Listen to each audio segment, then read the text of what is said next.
मोक्षमार्गस्य नेतारम् भेत्तारं कर्मभूव्रताम् ज्ञातारं विश्वतत्त्वानां वन्दे तद्गुणलब्धये वन्दे तद्गुणलब्धये मोक्षमार्ग के नेता एवं कर्म पर्वतों के भेदक और विश्व के सब तत्वों के ज्ञायक चेतन संवेदक सद्गुण आप समान प्राप्त हो यही भावना भाकर दे विनय पूर्वक करूं वंदना बारंबार जिनेश्वर देव बारंबार जिनेश्वर देव। तत्वार सूत्र का 10वां अध्याय अपना संपन्न हो चुका है। थोड़ी सी कुछ बातें भी और बतानी है, थोड़ा रिवीजन अपने को करना है, फिर 24 तारीख को एग्जाम रहेगा। शुरू से ही अपन चलते हैं। फास्ट लूंगी मैं। आप लोगों ने पढ़ाई की होगी 4-5 दिनों में, पढ़ा कि नहीं पढ़ा आप लोगों ने?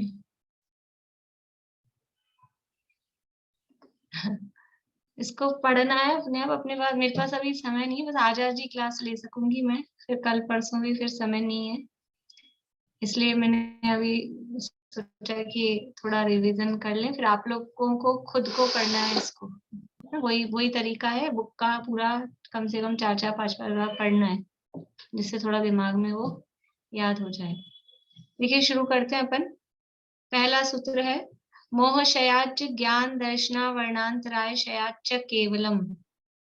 सबसे पहले यहाँ, क्योंकि 10वां अध्याय है, मोक्ष तत्व का वर्णन करना है और मोक्ष कैसे होता है। तो मोक्ष होता है, मोक्ष के लिए केवल ज्ञान की प्राप्ति होना वो अनिवार्य है, वो आवश्यक है, पहले वो होता है।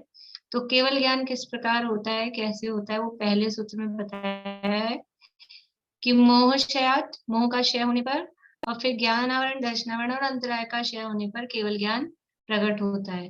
तो इसमें दो क्वेश्चन बनते हैं कि एक तो पहला तो केवल ज्ञान कैसे प्रकट होता है, तो मोहनीय कर्म का और ज्ञानावरण दर्शनावरण अंतराय, यानी चारों घातीय कर्मों का क्षय होने पर केवल ज्ञान होता है।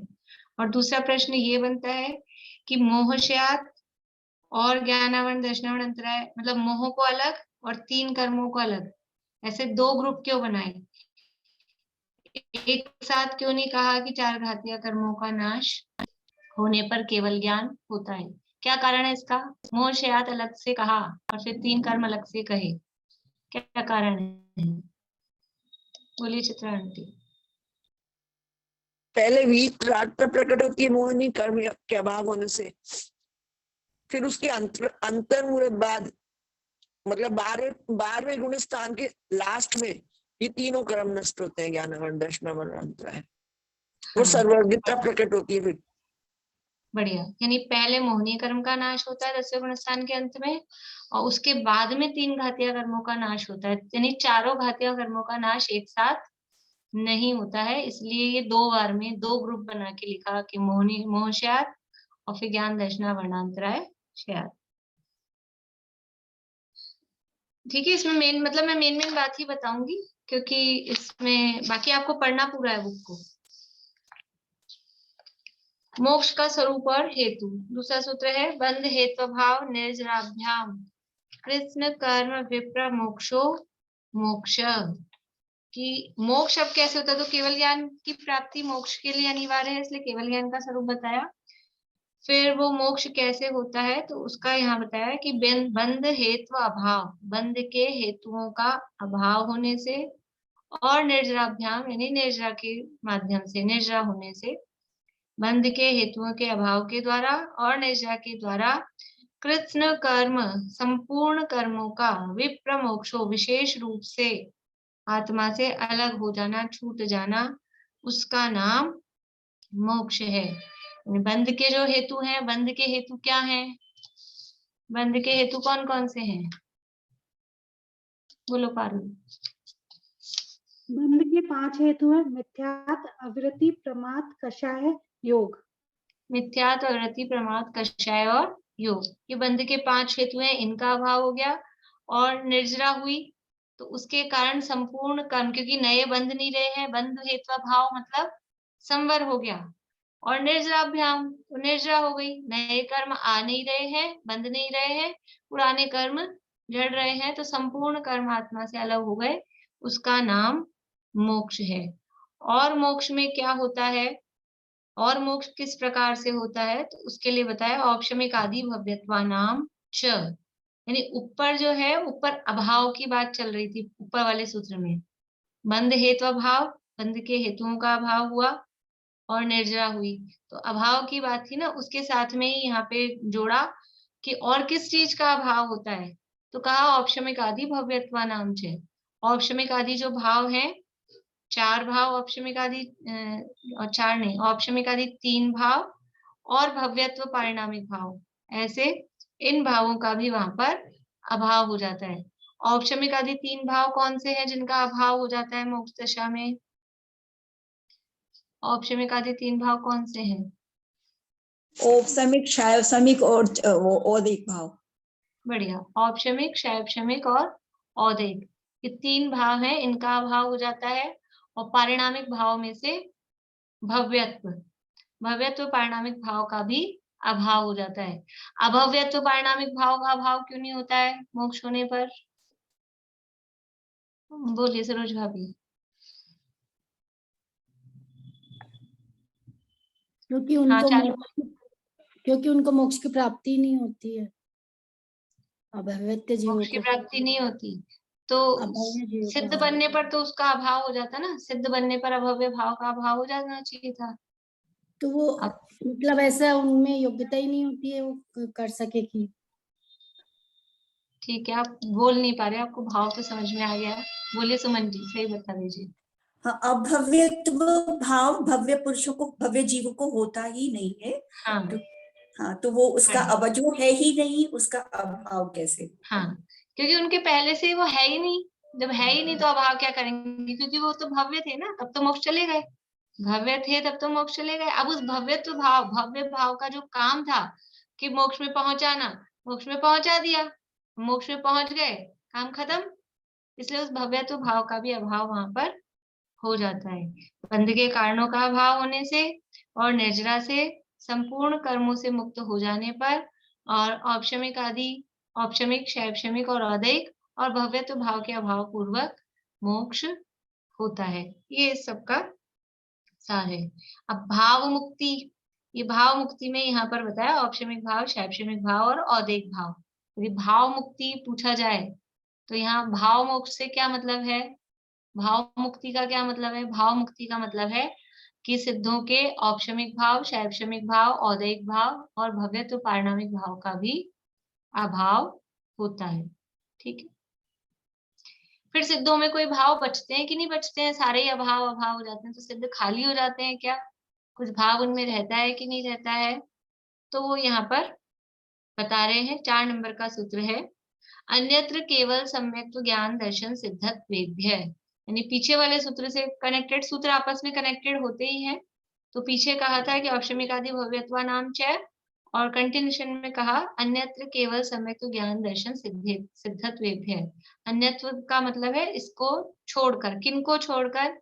केवल, सम्यक्त्व, ज्ञान, दर्शन और सिद्धत्व। तो केवल में आ गया केवल ज्ञान और केवल दर्शन, और सम्यक्त्व, अन्यत्र केवल, केवल का मतलब यहाँ शायिक के अर्थ में लेना, तो ज्ञान दर्शन के साथ तो केवल जमेगा, सम्यक के साथ में शायिक सम्यक्त्व और सिद्धत्व, इन भावों को छोड़कर अन्य भावों का अभाव हो जाता है। तो ये सम्यक्त्व, केवल ज्ञान, केवल दर्शन और सिद्धत्व, इन 4 भावों के अलावा और कोई भाव नहीं होते क्या सिद्धों में?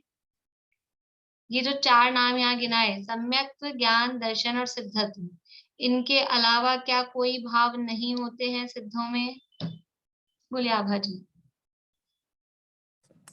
सिद्धों में 9 छायिक भाव रहते हैं और 1 जीवत्व भाव रहता है। बढ़िया। यानी ये तो 4 गिनाए हैं, लेकिन जो शायिक भाव के 9 भेद हैं वो 9 शायिक भाव और जीवत्व पारिणामिक भाव, और ये भी कहने के गिनाने के हैं 9 भी शायिक भाव भी। वास्तव में तो अनंत गुण शायिक रूप में उनके हो गए हैं, तो अनंत गुण प्रकट रहते हैं, और फिर भी विस्तार से कहें तो 9 शायिक भाव उनके प्रकट रहते हैं। सिद्धों का आकार कौन सा होता है? क्या सिद्ध निराकार होते हैं या उनका आकार भी होता है? रेणु जी आ रही है। पुरुष आकार से किंचित न्यून, मतलब कम होता, थोड़ा सा कम होता। किंचित न्यून पुरुषाकार सिद्धों का आकार होता है। फिर सिद्धों को निराकार भी कहा तो जाता है, फिर सिद्धों को निराकार क्यों कहा जाता है?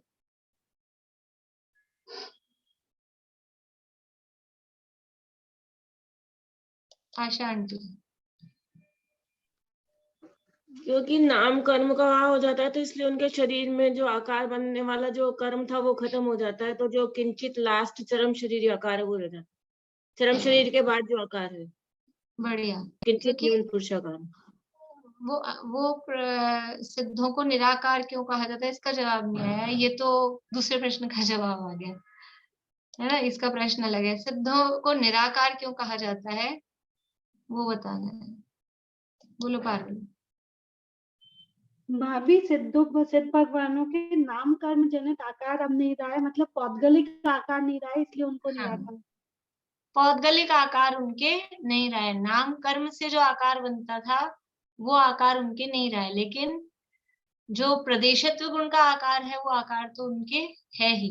निराकार कहा जा रहा है वो पौद्गलिक आकार के अभाव के कारण। तो फिर सिद्धों का आकार क्यों नहीं परिवर्तन होता है, किंचित न्यून पुरुषाकारी क्यों रहते हैं, उनका आकार बदलता क्यों नहीं है? उसका ये जवाब आएगा कि आकार परिवर्तन का कारण वो नाम कर्म था, और अब नाम कर्म का अभाव हो गया है, इसलिए उनके आकार का में परिवर्तन नहीं होता है।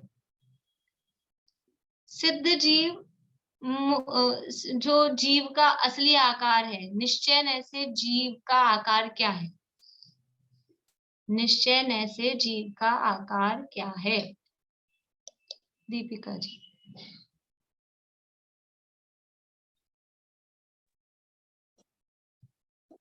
एक तरीके से कह सकते हैं लोक प्रमाण, एक तरीके से कह सकते हैं शरीर का जो नहीं, एक तरीका नहीं, एक तरीका हमने आपको पूछा है, वही तरीके से बताना है। निश्चय नया वो तरीका हमने आपको बताया है, तो निश्चय निश्चय से से पूछा है। शरीर का जो शरीर का आकार है वही। निश्चय से शरीर प्रमाण नहीं, निश्चय से जीव का आकार क्या है? मीना चाची। असंख्यात लोक प्रमाण। असंख्यात लोक प्रमाण जवाब तो सही है, लेकिन शब्द उलट पुलट होने से जवाब बिल्कुल गलत हो गया है। सुमन जी। निश्चय से जीव का निराकार कोई आकार नहीं है। नहीं, वो दूसरी अपेक्षा हो गई। चलो भाई, शशि जी, निश्चय से जीव का आकार। ध्यान नहीं आ रहा। 5 दिन छुट्टियां मना लिया आप लोगों ने, ऐसा लग रहा है मुझे, है ना? अभी लोक प्रमाण असंख्यात। बहुत बढ़िया। लोक प्रमाण असंख्यात प्रदेशी, ये जीव का आकार है निश्चय से। लोक प्रमाण असंख्यात प्रदेशी, असंख्यात प्रदेशी बोलेंगे तो भी चलेगा, लोक प्रमाण बोलेंगे, लेकिन असंख्यात लोक प्रमाण का मतलब क्या हो गया मीना चाची? असंख्यात लोक हो गए इतने सारे, इतना बड़ा नहीं है जीव का आकार। निश्चय से जीव का आकार है असंख्यात प्रदेशी या लोक प्रमाण, ठीक है? तो फिर जब जीव सिद्ध हो गया, मुक्त हो गया, तो वो असंख्यात प्रदेशी यानी लोक प्रमाण उसका आकार था, तो लोक प्रमाण उसको हो जाना चाहिए ना, फिर पूरे लोक में फैल के उतना रहना चाहिए। फिर किंचित न्यून पुरुषाकार ही क्यों रहता है? निश्चय ऐसे जीव का आकार लोक प्रमाण है, तो मुक्त होने के बाद में लोक प्रमाण हो जाना चाहिए उसको, क्योंकि निश्चय से वास्तव में वही उसका आकार है। फिर वो किंचित न्यून पुरुषाकार ही क्यों रहता है, ये प्रश्न है। रजनी जी।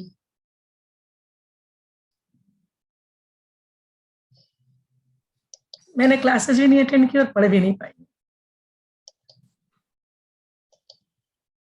पद्मा जी। वो देह में रहने के कारण वो संकुचित रहता है ना, तो जो आपने रुमाल का उदाहरण दिया था, वो इसके कारण वो उसी आकार में रहता है, लोग फैलता नहीं है बस। बढ़िया। यद्यपि जीव का निश्चय से आकार असंख्यात प्रदेशी यानी लोक प्रमाण निश्चय से जीव का आकार है, लेकिन क्योंकि अनादिकाल से वो शरीरों में रहने की उसकी आदत है, अनादिकाल से कभी जीव लोक प्रमाण फैल के रहा नहीं है, शरीरों में रहने की आदत है। तो जैसे किसी 1 मीटर का कपड़ा हो, उसको रुमाल में मुट्ठी में बंद करके रखें 5 मिनट भी, तो वो फिर जब मुट्ठी खोलते हैं तो पूरा उतना 1 मीटर जितने हिस्से में नहीं फैलता है, वो उससे थोड़ा कम ही, वो मुट्ठी प्रमाण जैसा वो हुआ था उतना ही वो रहता है। और भी उदाहरण उसके लिए दिए हैं कि वो गीली मिट्टी का कोई आकार दे दिया, फिर वो सूख जाता है तो फिर वो आकार बदलता नहीं है, वैसा ही आकार हो जाता है उसका। उसी तरह से क्योंकि अनादिकाल से जीव शरीरों में रह रहा था, तो वो जो अंतिम शरीर जिसमें वो जीव रहा, उस अंतिम शरीर से किंचित न्यून वो रहता है, लोक में फैल के सिद्ध जीव नहीं रहते। ठीक है। किंचित न्यून का क्या अर्थ है, किंचित न्यून क्यों कहा, सिद्धों का आकार में किंचित न्यून पुरुषाकार कहा ना, तो किंचित न्यून का क्या मतलब है, बोलिए निशा जी। मैम जो कुछ पोली जगह रह जाती है ना, जैसे कान का छेद, नाक का छेद पेट में जैसे, तो उसके लिए किंचित न्यून का है। बहुत बढ़िया। कि जो शरीर में पोली जगह है जहाँ आत्मा के प्रदेश नहीं है, मुक्त होने के बाद में क्योंकि शरीर नहीं रहा, केवल आकार बचा है, तो वो पोली जगह पे भी आत्मा के प्रदेश सेट हो जाते हैं, तो वो आकार किंचित न्यून हो जाता है, कुछ कम हो जाता है। ठीक है। ये चौथे सूत्र में से ये सारी बातें चल रही है, इतने सारे प्रश्न इस चौथे सूत्र में है ना, ये जितने भी प्रश्न मैंने पूछे हैं ये सब चौथे सूत्र के संदर्भ में है। दिखने में छोटा सा है लेकिन उसमें से बातें बहुत सारी है। अभी देखिए 5वां सूत्र। तदनंतर मूर्ध्वम गच्छत्या लोकांतात्, मुक्त होने के बाद में फिर क्या होता है कि उसके बाद में वो कहाँ चले जाते हैं, ऊर्ध्वम, तदनंतरम उसके बाद में, ऊर्ध्वम ऊपर, गच्छति ऊपर चले जाते हैं। कहाँ चले जाते हैं, कहाँ तक चले जाते हैं, आलोकांतात् लोक के अंत तक। मुक्त होने के बाद में सिद्ध होते हैं तब उसके बाद मुक्त जीव लोक के अंत तक, यानी जो कृष्ण कर्म हुए, कर्मों का नाश हुआ तदनंतर उसके तुरंत बाद तभी जीव लोक के अंत तक ऊपर जाता है, लेकिन कहाँ तक जाता है, लोक के अंत तक। बोलिए चमेली आंटी।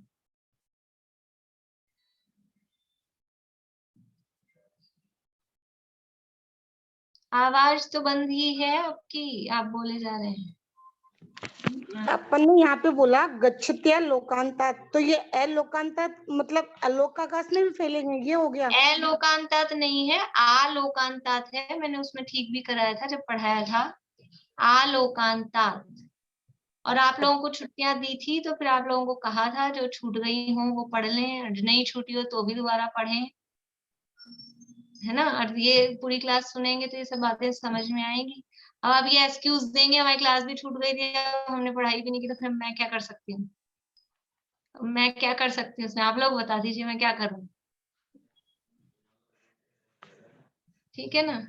ठीक है। तो आज का दिन मुझे मिला तो मुझे लगा कि रिवीजन कराना चाहिए, रिवीजन कराना जरूरी है, इसलिए मैंने आज का दिन मेरे पास था तो मैंने रखा उसके लिए। उसके बाद में सिद्ध जीव मुक्त जीव लोक के अंत तक ऊपर जाता है। तो प्रश्न ये हुआ कि वो ऊपर ही क्यों जाता है, एक प्रश्न तो ये होता है ना। ये सूत्र उन्होंने दिया, सिद्ध जीव कहाँ जाते हैं, कहाँ रहते हैं, तो वो लोक के अंत तक ऊपर जाते हैं, वहां रहते हैं। तो पहला प्रश्न तो ये है कि ऊपर ही क्यों जाते हैं। फिर दूसरा प्रश्न ये है कि लोक के अंत में जाके क्यों रुक जाते हैं। 2 प्रश्न हो गए ना इसमें से। ऊपर क्यों जाते हैं उसके जवाब में 2 सूत्र दे दिए, छठा और सातवां। और फिर लोक के अंत तक ही क्यों जाते हैं, उससे आगे क्यों नहीं जाते, तो उसके लिए फिर 8वां सूत्र दिया है। ठीक है, तो छठे सूत्र में उसके कारण बताए और फिर 7वें सूत्र में उसके उदाहरण बताए। पूर्व प्रयोगाद असंगतवाद बंधच्छेदात तथा गति परिणामाच्च। सिद्ध जीव ऊपर ही क्यों जाते हैं, उसके लिए 4 कारण है। पूर्व प्रयोग, असंग, पूर्व प्रयोग से मतलब पूर्व प्रयोग के कारण, और असंगतवाद यानी असंग होने से, बंधच्छेदात यानी बंधन से छूटने के कारण उससे, और तथा गति ऊर्ध्वगमन ही उनका परिणाम यानी वैसा ही उनका स्वभाव है। तथा गति ऊपर की ओर गति करना ही उनका परिणाम यानी उनका परिणमन ऐसा ही होता है, उनका स्वभाव ऐसा ही है इस कारण से। और उसके उदाहरण दिए, आविद कुलाल चक्रवत, व्यपगत लेपालाभुवत, एरंड बीजवत, अग्नि शिखावच्च। चारों के 4 उदाहरण है। पूर्व प्रयोग के कारण, पूर्व प्रयोग का कारण का मतलब क्या है कि जिस प्रकार वो कुम्हार चाक को हाथ से घुमाता है और फिर हाथ से घुमाना बंद करता है तो भी वो चाक घूमता रहता है। क्यों घूमता रहता है कि पूर्व प्रयोग, क्योंकि उसको पुरानी आदत पड़ी है घूमने की। घुमाया था ना, तो घुमाया था तो ये पहले घुमाया था हमने, अभी नहीं घुमा रहे हैं, लेकिन क्योंकि पहले घुमाया था उसके कारण वो घूम रहा है। ऐसे ही जीव है वो मोक्ष प्राप्ति के लिए प्रयास कर रहा था, ऊर्ध्वगमन का वो कोशिश कर रहा था। तो अभी यद्यपि अब कोई प्रयास नहीं कर रहा है, लेकिन क्योंकि पहले उसकी आदत थी ऊपर ऊपर की ओर जाने का प्रयास करने की, उसके कारण से वो जीव मुक्त जीव ऊपर की ओर जाते हैं। जैसे कुम्हार ने चाक घुमाया तो पहले घुमाया था, अब घुमाना छोड़ दिया तो भी वो घूमता है। पंखे का भी अपन ने उदाहरण लिया था कि पहले हमने पंखा चलाया था, स्विच ऑन था, स्विच बंद कर दिया, उसके बाद भी पंखा घूमता रहता है। क्यों घूमता है कि पूर्व प्रयोग से। ऐसे ही जीव निरंतर मोक्ष के लिए पुरुषार्थ कर रहा था, और वैसे भी संसार में भी जीव ऊपर उठना चाहता है, ऊंचा उठना चाहता है, ऊंचा जाना चाहता है। तो वो भी उसकी एक स्वाभाविक प्रवृत्ति रही ऊपर उठने की। इस कारण से मुक्त होने के बाद में जीव ऊपर की ओर गमन करता है। ये जो यहाँ पर दिए हैं चारों जो बुक में दिए ना, जिस प्रकार कुम्हार के हाथ से चक्र को घुमाना रुक जाने पर, इस तरह से ये अच्छे से आपको पढ़नी है लैंग्वेज। ठीक है ना, ये सब यद्यपि उदाहरण वो आपको याद हो ही गए होंगे किसका क्या उदाहरण है वो तो, लेकिन ऐसे उसका उदाहरण और उसका सिद्धांत वो आपको ध्यान रखना है। फिर है दूसरा असंगत्वात। असंगत यानी असंग होने से, संग का अभाव होने से। संग का मतलब क्या है, उसके लिए उदाहरण दिया है व्यपगत लेप अलाबुवत। व्यपगत यानी रहित हो जाना, लेप यानी लेप, अलाबु यानी तुमड़ी, और वत यानी उसके समान। जिस प्रकार तुमड़ी पर मिट्टी का लेप कर देते हैं। तुमड़ी एक वेजिटेबल होती है, कोई सब्जी पेड़ का फल टाइप का बड़ा सा, समझ लीजिए एक गोल घिया आती है, आप लोगों ने कभी देखी हो, उसमें एक बड़ा साइज, या फिर कद्दू समझ लीजिए, कद्दू, पंपकिन, काशी फल क्या बोलते हैं, जो भी सब बोलते हैं, उस साइज का कोई ऐसा लौकी टाइप की कोई बड़ी सी होती है गोल, और वो अपने आप ही पेड़ पे टंगी टंगी भी सूख जाती है। तो वो सूखने के बाद में वो लाइट वेट हो जाती है, तो उसको पानी भरने में, कमंडल वगैरह में इसमें यूज में लेते हैं। तो उस पे मिट्टी का लेप कर दिया, हल्की थी ना वो, तो उस पे मिट्टी का लेप कर दिया तो वो भारी हो गई मिट्टी के लेप से। तो मिट्टी के लेप से भारी होने के कारण पानी में जब उसको डाला तो वो डूब गई। और फिर क्या होता है, क्योंकि मिट्टी है, अब उस समय तो चिपका दी थी गीली करके, फिर जैसे ही पानी में वो डूबी रही, भीगी रही, तो वो पानी में भीगने से वो मिट्टी धीरे धीरे हट जाती है। तो मिट्टी के लेप से वो जब पानी में डूबने से वो मिट्टी का लेप धीरे धीरे जब हटता जाता है तो क्या होता है, वो तुमड़ी ऊपर की ओर आ जाती है। वैसे ही कर्मों का लेप अभी जीव पे हो रहा था, कर्मों के लेप से जीव भारी हो रहा था, तो यहाँ संसार में नीचे नीचे डूबा हुआ था, मध्य लोक में था, कहीं कभी अधोलोक में गया, ऊर्ध्वलोक में भी गया हो तो भी लोक के अंत से तो नीचे ही रहा, तो वो और अभी वर्तमान में तो मध्यलोक में ही है, इसलिए वो नीचा था, कर्मों का भार था, इसलिए जीव नीचे संसार में था। और जैसे ही कर्मों का भार हटा, वो लेप हटा कर्मों का, लेप हटने से क्या हुआ, वो जीव हल्का हो गया। और हल्की चीज क्योंकि ऊपर की ओर जाती है, इसलिए वो सिद्ध जीव भी ऊपर की ओर गमन करते हैं। फिर कहा बंधन छेदात, बंधन के टूटने से। तो उसका उदाहरण दिया है एरंड बीजवत। जिस प्रकार एरंडी का बीज, वो उसके बीज का जो कवर होता है उसको बोलते हैं बीज कोश। तो वो अपने कवर के अंदर वो बीज था, तो जैसे ही वो कवर टूटता है तो वो बीज जब बाहर निकलता है तो ऊपर उछलता है। तो जिस प्रकार बीज कोश के बंधन के टूटने से एरंड बीज की ऊर्ध्व गति देखी जाती है, उसी प्रकार ये जो कर्मों का बंधन था, कर्मों का बंधन टूटा, तो बंधन टूटा तो जीव कहाँ गमन कर रहा है, ऊपर की ओर गमन कर रहा है। फिर दिया तथागति परिणाम। तथागति परिणाम का मतलब है ऊपर की ओर ही गमन करना उसका स्वभाव है। और उदाहरण दिया अग्नि शिखा के समान। बोलिए चमेली आंटी, अनम्यूट करके बोलिए। मैंने कहा सेकंड वाले उदाहरण में और थर्ड वाले उदाहरण में दोनों में कर्मों का आ रहा है। हाँ, उसमें भी कर्मों का लेप से जैसे हटा, यहाँ पे भी हाँ, कर्मों का ही, कर्मों के बंधन के छूटने से ही तो मुक्ति होती है। दोनों में कर्मों का आ रहा है, लेकिन एक में कर्मों को लेप की उपमा दी है, दूसरे में कर्मों को बंधन की उपमा दी है। वो उपमा का फर्क है दोनों कर्म से संबंधित। ठीक। तो यहाँ अग्निशिखा का उदाहरण दिया। तो अग्नि की लॉ का नेचर क्या होता है कि ऊपर की ओर होती है। वो लॉ ऊपर की, नॉर्मल अगर रहती है, नॉर्मल पोजीशन में वो लॉ ऊपर की ओर गमन करती है। हवा चले, पंखा चल रहा हो तो वो इधर उधर ऐसे हिलेगी, लेकिन अपने स्वभाव रूप से होगी तो स्वाभाविक रूप में वो ऊपर की ओर रहती है।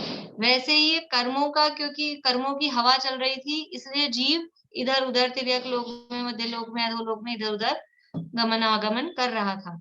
लेकिन जैसे ही वो कर्मों की हवा खत्म हुई तो ये अपने स्वभाव रूप परिणमित हुआ।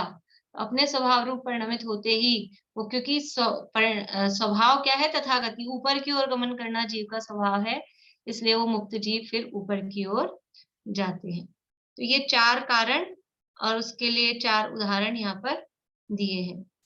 तो फिर अब अगला प्रश्न ये है कि वो ऊपर जा रहे हैं तो हमको समझ में आ गया, लेकिन ऊपर जाता तो फिर जाता ही रहता, रुका क्यों? ऊपर जाते जाते रुका क्यों? तो उसके लिए 8वां सूत्र दिया, धर्मास्ति काया अभावात। धर्मास्ति काय का अभाव होने से लोक के अंत तक ही वो रुक जाते हैं। तो धर्मास्ति काय का अभाव होने से, ये जो कहा, ये निमित्त का कथन किया है, निमित्त की अपेक्षा कथन किया है। वास्तविकता क्या है?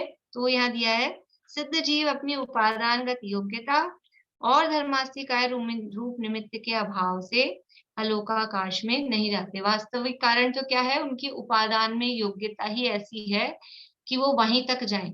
उपादान मतलब उनकी स्वयं की योग्यता ऐसी है कि वो लोक के अंत तक ही जाएं।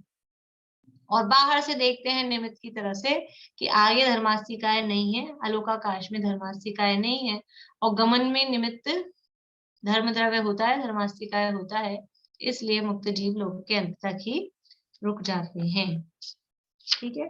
और इसमें ये भी है कि यदि हम ऐसा कहें कि धर्मास्तिकाय के अभाव में ही सिद्ध भगवान वहां रुक गए हैं, केवल एक ही कारण कहें, उपादान की योग्यता को नहीं माने, तो क्या होगा? तो देखिए लास्ट पैराग्राफ दिया है, ऐसा सोचना तो सिद्ध जीव की अनंत स्वाधीनता पर प्रश्न चिन्ह लगाना होगा। तो उनकी स्वाधीनता खत्म हो जाएगी, वस्तु की व्यवस्था खंडित हो जाएगी, है ना?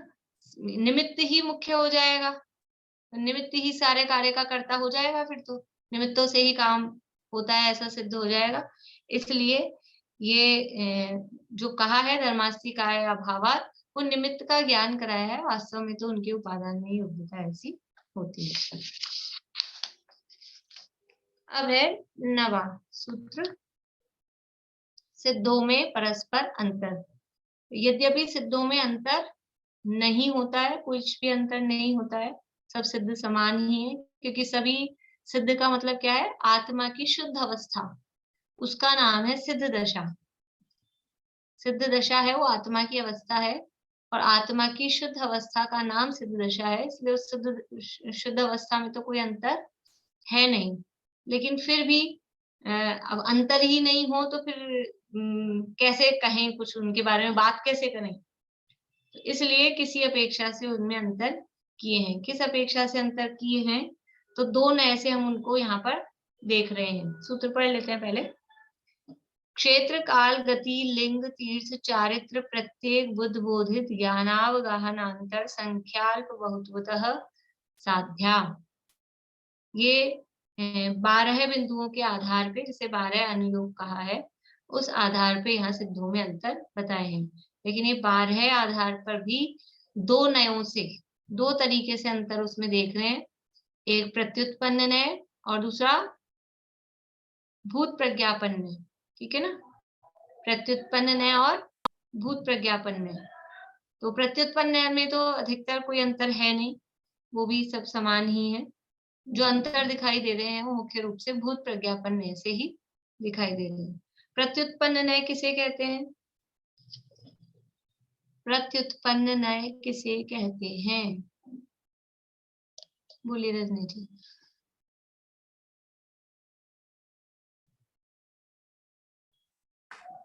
जो वर्तमान स्थिति को ग्रहण करता है और न यथार्थ को बताता है। जो वर्तमान स्थिति को ग्रहण करता है। वर्तमान, ठीक है। जो वर्तमान को ग्रहण करता है, वास्तविकता को बताता है, अथवा वर्तमान के जो निकट हो, मान लो पीछे की भी बात कर रहा हो तो वर्तमान के एकदम जो निकट हो उसको जो बताता है वो प्रत्युत्पन्न नय कहलाता है। भूत प्रज्ञापन नय किसे कहते हैं? भूत प्रज्ञापन नय सरोजांति। जो नय अतीत पर्याय को ग्रहण करता है वह व्यवहार नय और दूरी को बतलाता है। हाँ, जो पुरानी अतीत पर्याय को ग्रहण कर रहा है या व्यवहार का कथन कर रहा है या कोई दूर का कथन कर रहा है, दूरी का कथन कर रहा है, उसका नाम भूत प्रज्ञापन नय है। तो क्षेत्र की अपेक्षा से सिद्धों में अंतर का मतलब क्या है? क्षेत्र की अपेक्षा से सिद्धों में अंतर कर रहे हैं तो उसका मतलब क्या है? भाभी इसमें अपन ने 3-4 पॉइंट लिए थे। एक तो लिया था कि हाँ, नहीं, उसका आपको मतलब बताना है हम किस टाइप से क्षेत्र को देख रहे हैं। मतलब ढाई दीप में कहाँ से सिद्ध मोक्ष गए?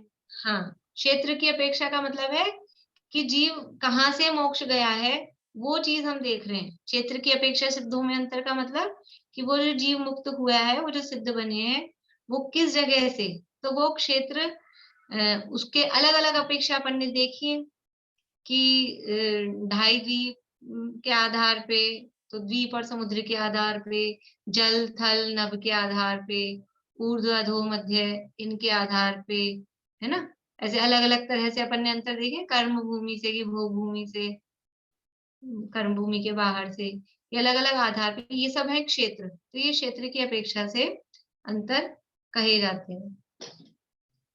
ठीक है, तो ये सब आप लोगों के पास लिखे हुए हैं।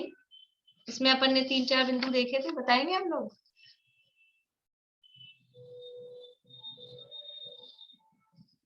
बोलिए चित्रांटी। एक तो वैसे होगा तो अपने वहां से होगा जहाँ से वो प्रत्युत्पन्न नय से बोलिए। प्रत्युत्पन्न से तो जहाँ से भी वो सिद्ध हुआ है, और भूत प्रज्ञापन नय से जो वो कहाँ से अपहरण, कहाँ से प्रत्युत्पन्न नय में नहीं आएगा जहाँ से सिद्ध हुआ है। अपहरण से तो जहाँ से भी वो अपहरण करके कहीं से भी हो सकता है। प्रत्युत्पन्न नय बता रहे हैं ना, प्रत्युत्पन्न नय बताइए। मैं ऐसे नहीं बता पा रही। चलिए रश्मि जी बोलिए। वो तो यही आएगा ना उसमें, सिद्ध जो जीव सिद्ध क्षेत्र से जो कहाँ से मुक्ति हुई वो आएगा। एक तो एक आद्य प्रदेशों में जो होते हैं, आद्य प्रदेश से जा होगा, और तीसरा है आकाश प्रदेशों में सिद्ध जो हुए। ये 3 पॉइंट बताए थे। प्रत्युत्पन्न नय से जीव सिद्ध कहाँ होते हैं? सिद्ध क्षेत्र में सिद्ध होते हैं। सिद्ध क्षेत्र जो है ना, सिद्धालय, सिद्ध क्षेत्र में सिद्ध होते हैं। और वास्तविकता में जाएं तो सिद्ध कहाँ होते हैं? कि अपने आत्म प्रदेशों में ही सिद्ध होते हैं। वहीं कर्मों का अभाव हुआ, वहीं तो सिद्ध हो गए। सिद्ध ऊपर जाके थोड़ा ना होते हैं, यहीं सिद्ध हो रहे हैं। और तीसरा है आकाश प्रदेशों में। आकाश प्रदेशों का मतलब है कि कोई कह रहा है सम्मेशिखर जी से मोक्ष गए हैं, कोई कह रहा है गिरनार जी से मोक्ष गए हैं, कोई कह रहा है कैलाश पर्वत से मोक्ष गए हैं, लेकिन वास्तव में वो तो सब आकाश के प्रदेश ही तो है। सम्मेशिखर जी का भी वो जो क्षेत्र है, जो टोंक है, वो आकाश के प्रदेश ही तो है। गिरनार जी की जो टोंक है वो आकाश ही तो, आकाश द्रव्य स्थान दे रहा है ना, जगह देने में निमित्त है।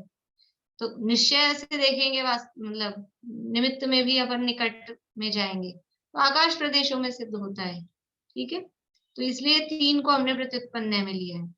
एक तो सिद्ध क्षेत्र में सिद्ध होते हैं, अपने आत्म प्रदेशों में सिद्ध होते हैं, और आकाश प्रदेशों में सिद्ध होते हैं। ये प्रत्युत्पन्न ने ऐसे कहा। बोलिए आशांति। मेरी एक शंका थी, जैसे सम्मेशिखर जैसे जहाँ चरण बने हुए हैं वहां से मोक्ष गए, तो वो आकाश के प्रदेश परिणमन होकर चेंज हो गए, या वहाँ आकाश के प्रदेश वही है जो चेंज हो गए परिणमन? वही परिणमन या वही। देखो, परिणमन तो हुआ है, लेकिन आकाश के प्रदेशों का स्थान नहीं बदलता। आकाश के प्रदेशों में क्योंकि परिणमन तो है, लेकिन मूवमेंट नहीं है कि आकाश का जो प्रदेश आज यहाँ है वो कल यहाँ से यहाँ आ जाएगा, ऐसा नहीं होता। तो जो प्रदेश जिस जगह है वो उसी जगह है। इसलिए हम वहां जाके उसको तीर्थ क्षेत्र, सिद्ध क्षेत्र, इसलिए उस क्षेत्र की मतलब महिमा है, इसलिए क्षेत्र की हम महिमा करते हैं। क्योंकि उन आकाश प्रदेशों में कभी वो विचरण कर रहे थे, कभी वो इसी जगह आके सिद्ध हुए थे, तो उनके आकाश, उनके आत्मा के प्रदेश और ये आकाश के प्रदेश कभी एक क्षेत्र अवगाह रूप से थे, इसलिए हमको वहां जाके वो फीलिंग आती है। मतलब मीनिंग ये हुआ कि सिद्ध क्षेत्रों पे जहाँ से भी मोक्ष गए वहाँ आकाश के प्रदेश आज भी वही है जो जब वो गए थे तब के, वही होते हैं, वही आज भी है, वही। भाभी मुझे ये सिद्ध क्षेत्र से और आकाश के प्रदेशों से समझ में नहीं आ रहा। देखो, सिद्ध कहाँ होते हैं क्षेत्र की अपेक्षा? तो कहेंगे सिद्ध क्षेत्र में होते हैं। सिद्ध क्षेत्र मतलब है सिद्धालय में। सिद्धालय लिख लो उसको ब्रैकेट में, सिद्धालय में होते हैं। ठीक है ना, सिद्धालय तो है सिद्ध क्षेत्र, तो वहां होते हैं। ये हो गया। तो वहां उस अपेक्षा से कोई अंतर नहीं है, सब सिद्धालय में ही होते हैं। सारे सिद्ध कहाँ मिलेंगे? सिद्धालय में। क्षेत्र पूछा जाएगा। और आत्म प्रदेशों में होते हैं, तो समझ में आ गया कि मुक्ति कहाँ होती है? अपने आत्मा में ही होती है। और है कि आकाश प्रदेशों में, कि जहां से मुक्त हुए, हम कह रहे हैं शिखर जी से हुए हैं, गिरनार जी से हुए हैं, लेकिन शिखर जी गिरनार जी से भी और अंदर जाओ तो वो क्या है? वो तो सब जगह आकाश ही तो। जो मैं कहाँ बैठी हूँ? मैं कुर्सी पे बैठी हूँ, कुर्सी पे बैठी हूँ, कुर्सी ने मुझे जगह दी है कि आकाश ने मुझे जगह दी है? आकाश द्रव्य है ना, तो निश्चय क्या होगा इसमें? कुर्सी पर बैठी हुई तो व्यवहार हो गया, लेकिन आकाश द्रव्य ने जगह दे रखी है, ये इसके अकॉर्डिंगली निश्चय हो गया, कंपैरेटिवली। और मैं अपने में ही बैठी हूँ, मैं अपने में ही हूँ, मैं कोई कुर्सी पे भी नहीं हूँ, मैं आकाश में भी नहीं हूँ, ये वास्तविक निश्चय हो गया, मतलब परम निश्चय कहो उसको। ठीक है ना, ऐसे ही ये तीनों है, इस तरह से। भूत प्रज्ञापन है। बोलो प्रीति। इसमें भाभी ये 13वें 14वें गुण स्थान वाला जो क्षेत्र है वो फिर प्रत्युत्पन्न में आएगा या भूत प्रज्ञापन में? वो आकाश प्रदेशों के अंतर्गत प्रत्युत्पन्न में चला जाएगा, कि 13वें 14वें गुण स्थान में जहाँ थे ना, हाँ। मतलब 14वें को ही लेना, 13वां में तो हो सकता है विहार भी कर रहे हो। 13वें का अंतिम समय और 14वें का वो वाला टाइम, वो जो आकाश प्रदेशों में कहा ना, उसमें वो चला जाएगा। तो वो आकाश प्रदेश तो प्रत्युत्पन्न में, लेकिन यदि उसको ऐसे कहें कि वो शिखर जी में थे उस टाइम, तो वो शिखर जी वर्ड जो है वो भूत प्रज्ञापन में जाएगा। वो भूत प्रज्ञापन ले रहे हैं। जैसे शिखर जी वगैरह ऐसा अंतर तो अपन ने किया भी नहीं, अपन तो वो कर्म भूमि से गए कि वो वहाँ मतलब 15 कर्म भूमि से गए कि 2.5 दीप से गए, उस आधार पे ले गए, तो वो फिर थोड़ा दूर का हो जाएगा इस हिसाब से। शिखर जी गिरनार जी भी कहेंगे तो भी वो थोड़ा नए की अपेक्षा से देखेंगे ना, तो व्यवहार हो जाएगा, इसलिए उसको भूत प्रज्ञापन में रखना है। ठीक है, अब इसी में भूत प्रज्ञापन्य में अपन ने 5 अपेक्षाएं देखी थी। एक तो जन्म की अपेक्षा और दूसरा अपहरण की अपेक्षा। तो जन्म की अपेक्षा से 15 कर्म भूमियों में सिद्ध होते हैं और अपहरण की अपेक्षा पूरे 2.5 दीप से ही सिद्ध होते हैं। यानी कर्म भूमियों के बाहर क्या है, फिर तो भोग भूमियां ही है। पूरे 2.5 दीप में 15 है कर्म भूमियां हैं। कहाँ है 15 कर्म भूमियां, कौन सी हैं?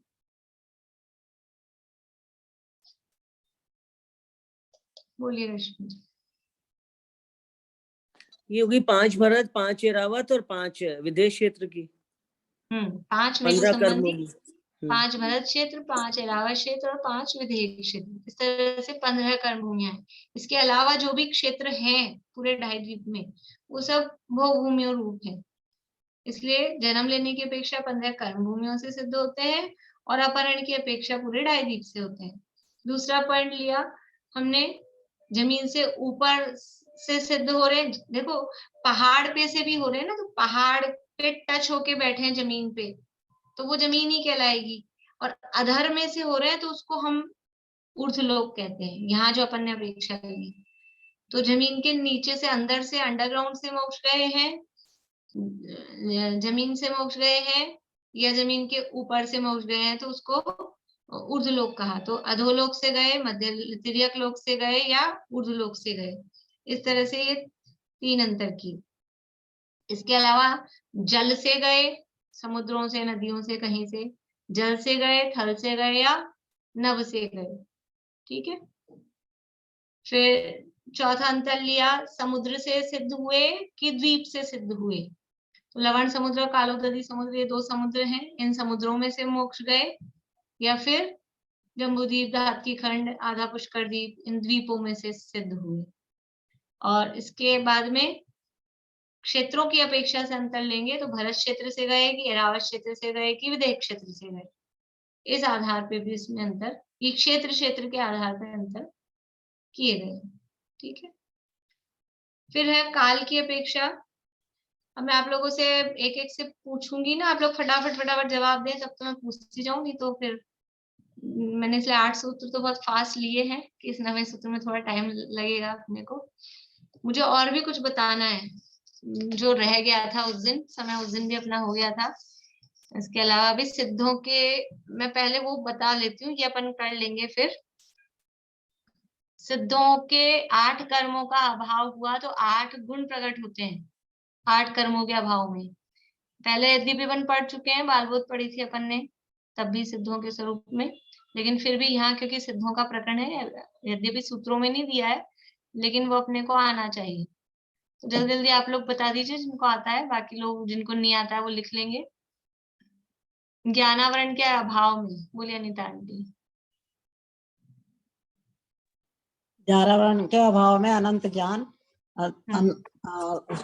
दर्शनावरण के अभाव में अनंत दर्शन, मोहिनी के अभाव में क्षयिक सम्यक या क्षयिक सुख, और अंतराय के अभाव में अनंत वीर्य, और नाम के अभाव में सूक्ष्मत्व, आयु का अवगाहन, सूक्ष्मत्व, और आयु के अभाव में अवगाहनत्व, वेदने के अभाव में अव्यवाद या निरावाद, और कौन दूसरा क्या, गोत्र के अभाव में अगुरु लघु। ठीक है। ये 8 कर्मों के अभाव में 8 गुण प्रकट होते हैं। ये भी याद करने आपको एग्जाम के लिए भी। ज्ञानावरण के अभाव में अनंत ज्ञान, दर्शनावरण के अभाव में अनंत दर्शन, मोहिनी के अभाव में क्षयिक सम्यक्त्व,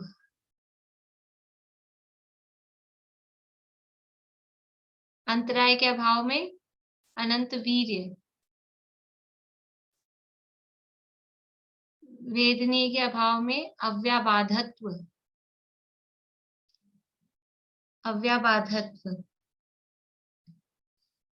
आयु के अभाव में अवगाहनत्व,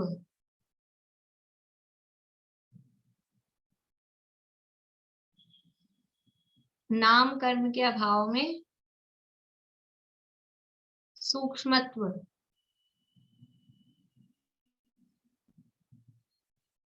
और गोत्र कर्म के अभाव में अगुरु लघुत्व।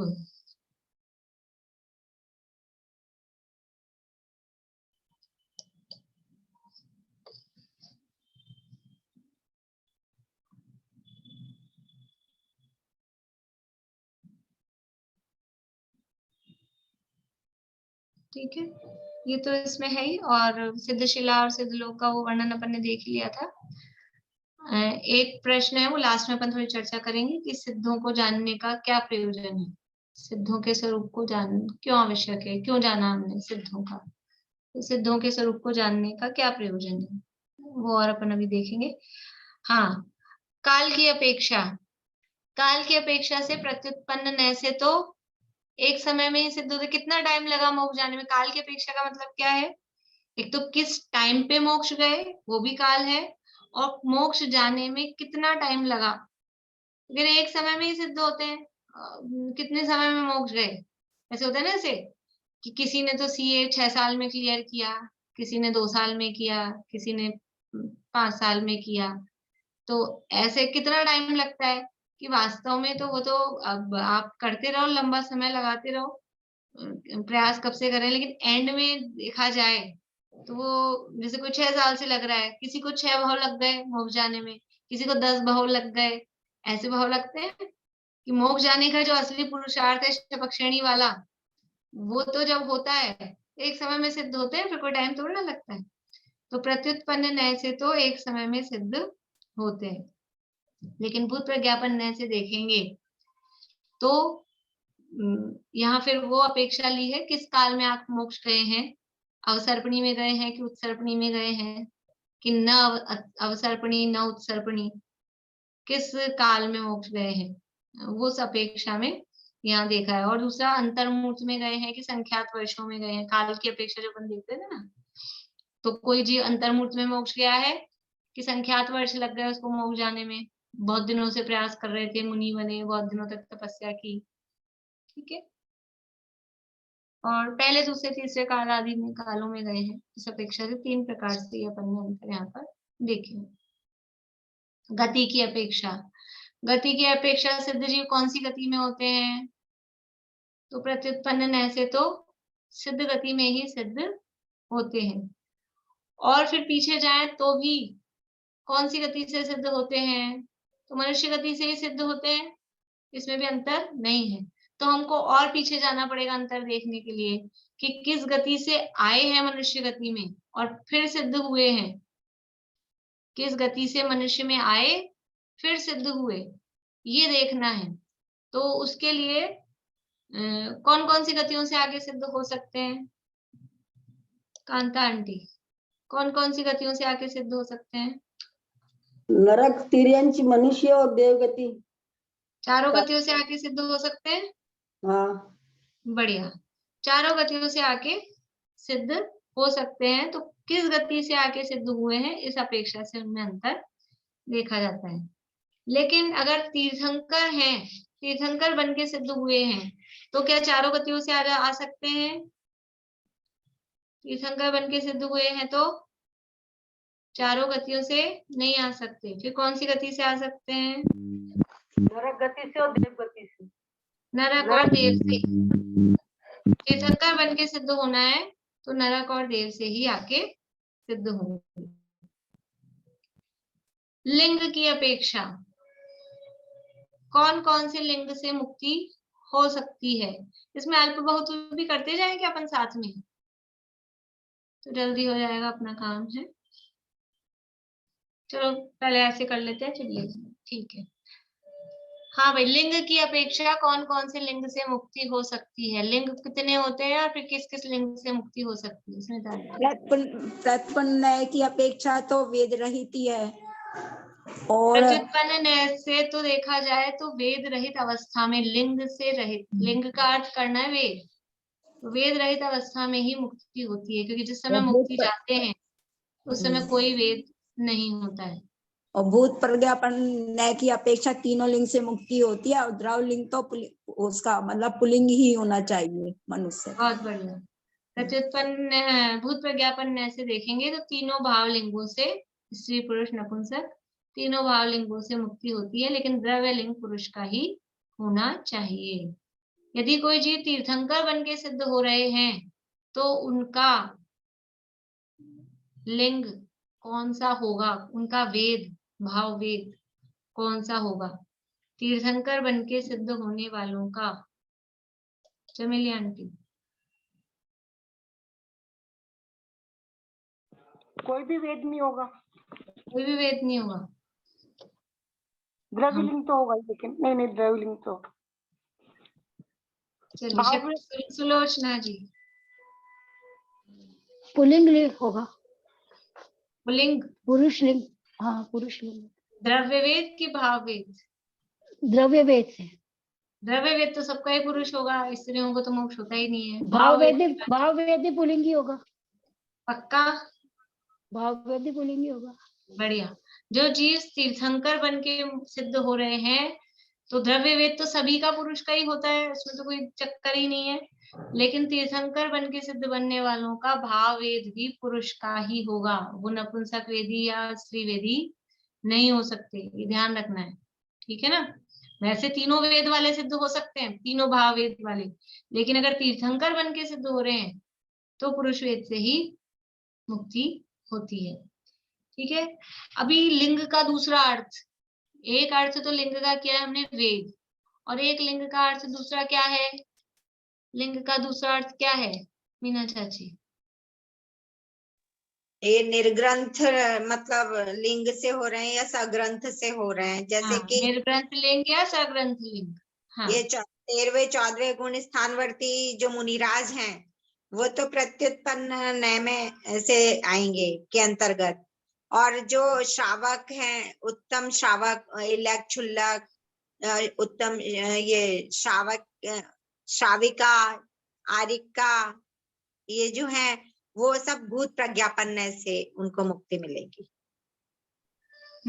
इसके अंतर्गत है कि वो ऐसा देखना है उसमें कि प्रत्युत्पन्न ऐसे देखेंगे तो निर्ग्रंथ लिंग से ही मुक्ति होती है, क्योंकि 14 गुण स्थान के अंत में वो निर्ग्रंथ ही है, और नाम भी अपन ने देखा था निर्ग्रंथ, निर्ग्रंथ 5 प्रकार के निर्ग्रंथ है ना।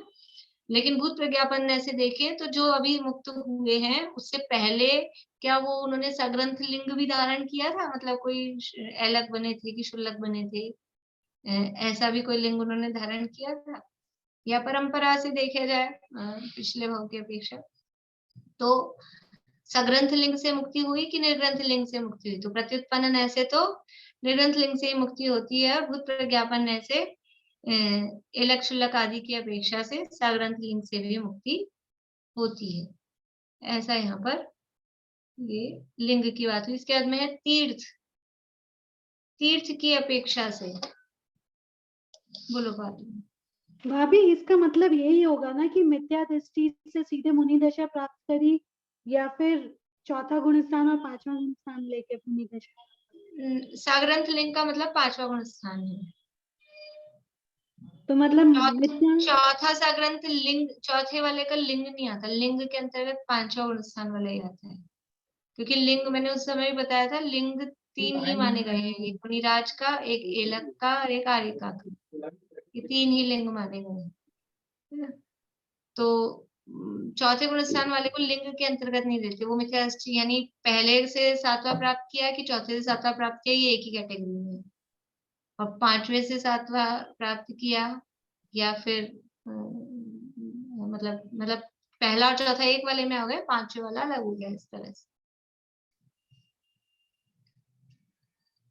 तीर्थ, तीर्थ की अपेक्षा से प्रत्युत्पन्न न्याय में तो कुछ इसमें है नहीं, और भूत प्रज्ञापन न्याय में देखेंगे तीर्थ की अपेक्षा से। अंकल आप बोलेंगे तीर्थ की अपेक्षा? तीर्थ की अपेक्षा एक तो तीर्थंकर बनकर सिद्ध होते हैं, और एक सामान्य होते हैं, लेकिन वो तीर्थंकर के काल में सिद्ध होते हैं और तीर्थंकर के अभाव में सिद्ध होते हैं। हाँ, बढ़िया। यानी तीर्थंकर बन के सिद्ध हुए हैं कि सामान्य सिद्ध हुए हैं, और फिर वो सामान्य सिद्ध में भी तीर्थंकर के काल में सिद्ध हुए हैं कि तीर्थंकर के अभाव में सिद्ध हुए हैं। इन अपेक्षाओं से ये तीर्थ की अपेक्षा यहाँ पर अंतर देखा है। फिर है चारित्र की अपेक्षा, चारित्र की अपेक्षा से प्रत्युत्पन्न न्याय में। बोलिए निशा जी। मैम, प्रत्युत्पन्न न्याय की अपेक्षा से तो जिस भाव से मुक्ति होती है उस भाव को न तो चारित्री कहा जाता है और न ही अचारित्र कहा जाता है। तो चारित्र इसमें ना तो चारित्र से सिद्ध होंगे ना आचारित्र से सिद्ध होंगे। हाँ बढ़िया बढ़िया। और रुकिए, प्रत्युत्पन्न से न चारित्र से मुक्ति होती है, न आचारित्र से। जिस भाव से होती है उस भाव से, उसको निर्विकल्प भाव कहते हैं। निर्विकल्प भाव से सिद्ध होते हैं। बढ़िया, बोलिए भाई साहब।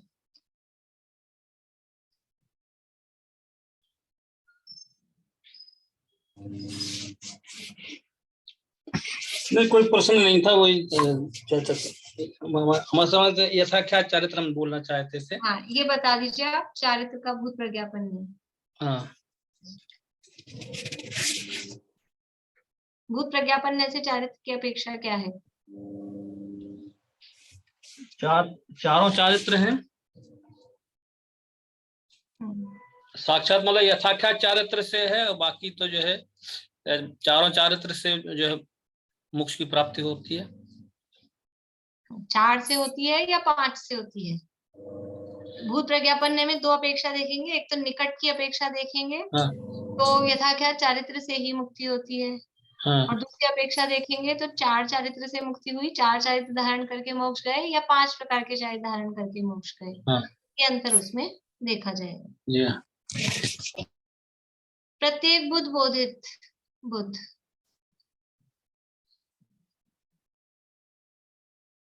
बोलिए नितांती।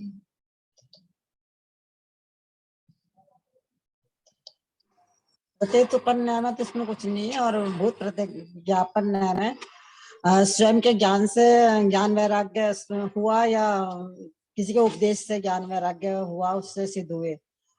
और स्वयं से दीक्षा लेकर सिद्ध हुए, या किसी के ने जैसे दीक्षा दी तब सिद्ध हुए। बढ़िया, यानी प्रत्युत्पन्न तो इसमें कुछ है नहीं। भूत प्रज्ञापन से देखेंगे तो स्वयं ने दीक्षा ले ली अपने आप ही, या किसी गुरु के से दीक्षा ली, एक तो ये हुआ। और दूसरा, जो वैराग्य आया वो अपने आप से आया या किसी के दिलाने पर आया? तो अपने आप से आया तो उसको बोलेंगे प्रत्येक बुद्ध, और किसी ने वैराग्य दिलाया तो उसको बोलेंगे बोधित बुद्ध। स्वयं ने दीक्षा ली तो कहेंगे प्रत्येक बुद्ध, किसी ने दीक्षा दी तो उसको कहेंगे बोधित बुद्ध। ये अंतर इसमें देखा जाएगा। ज्ञान की अपेक्षा।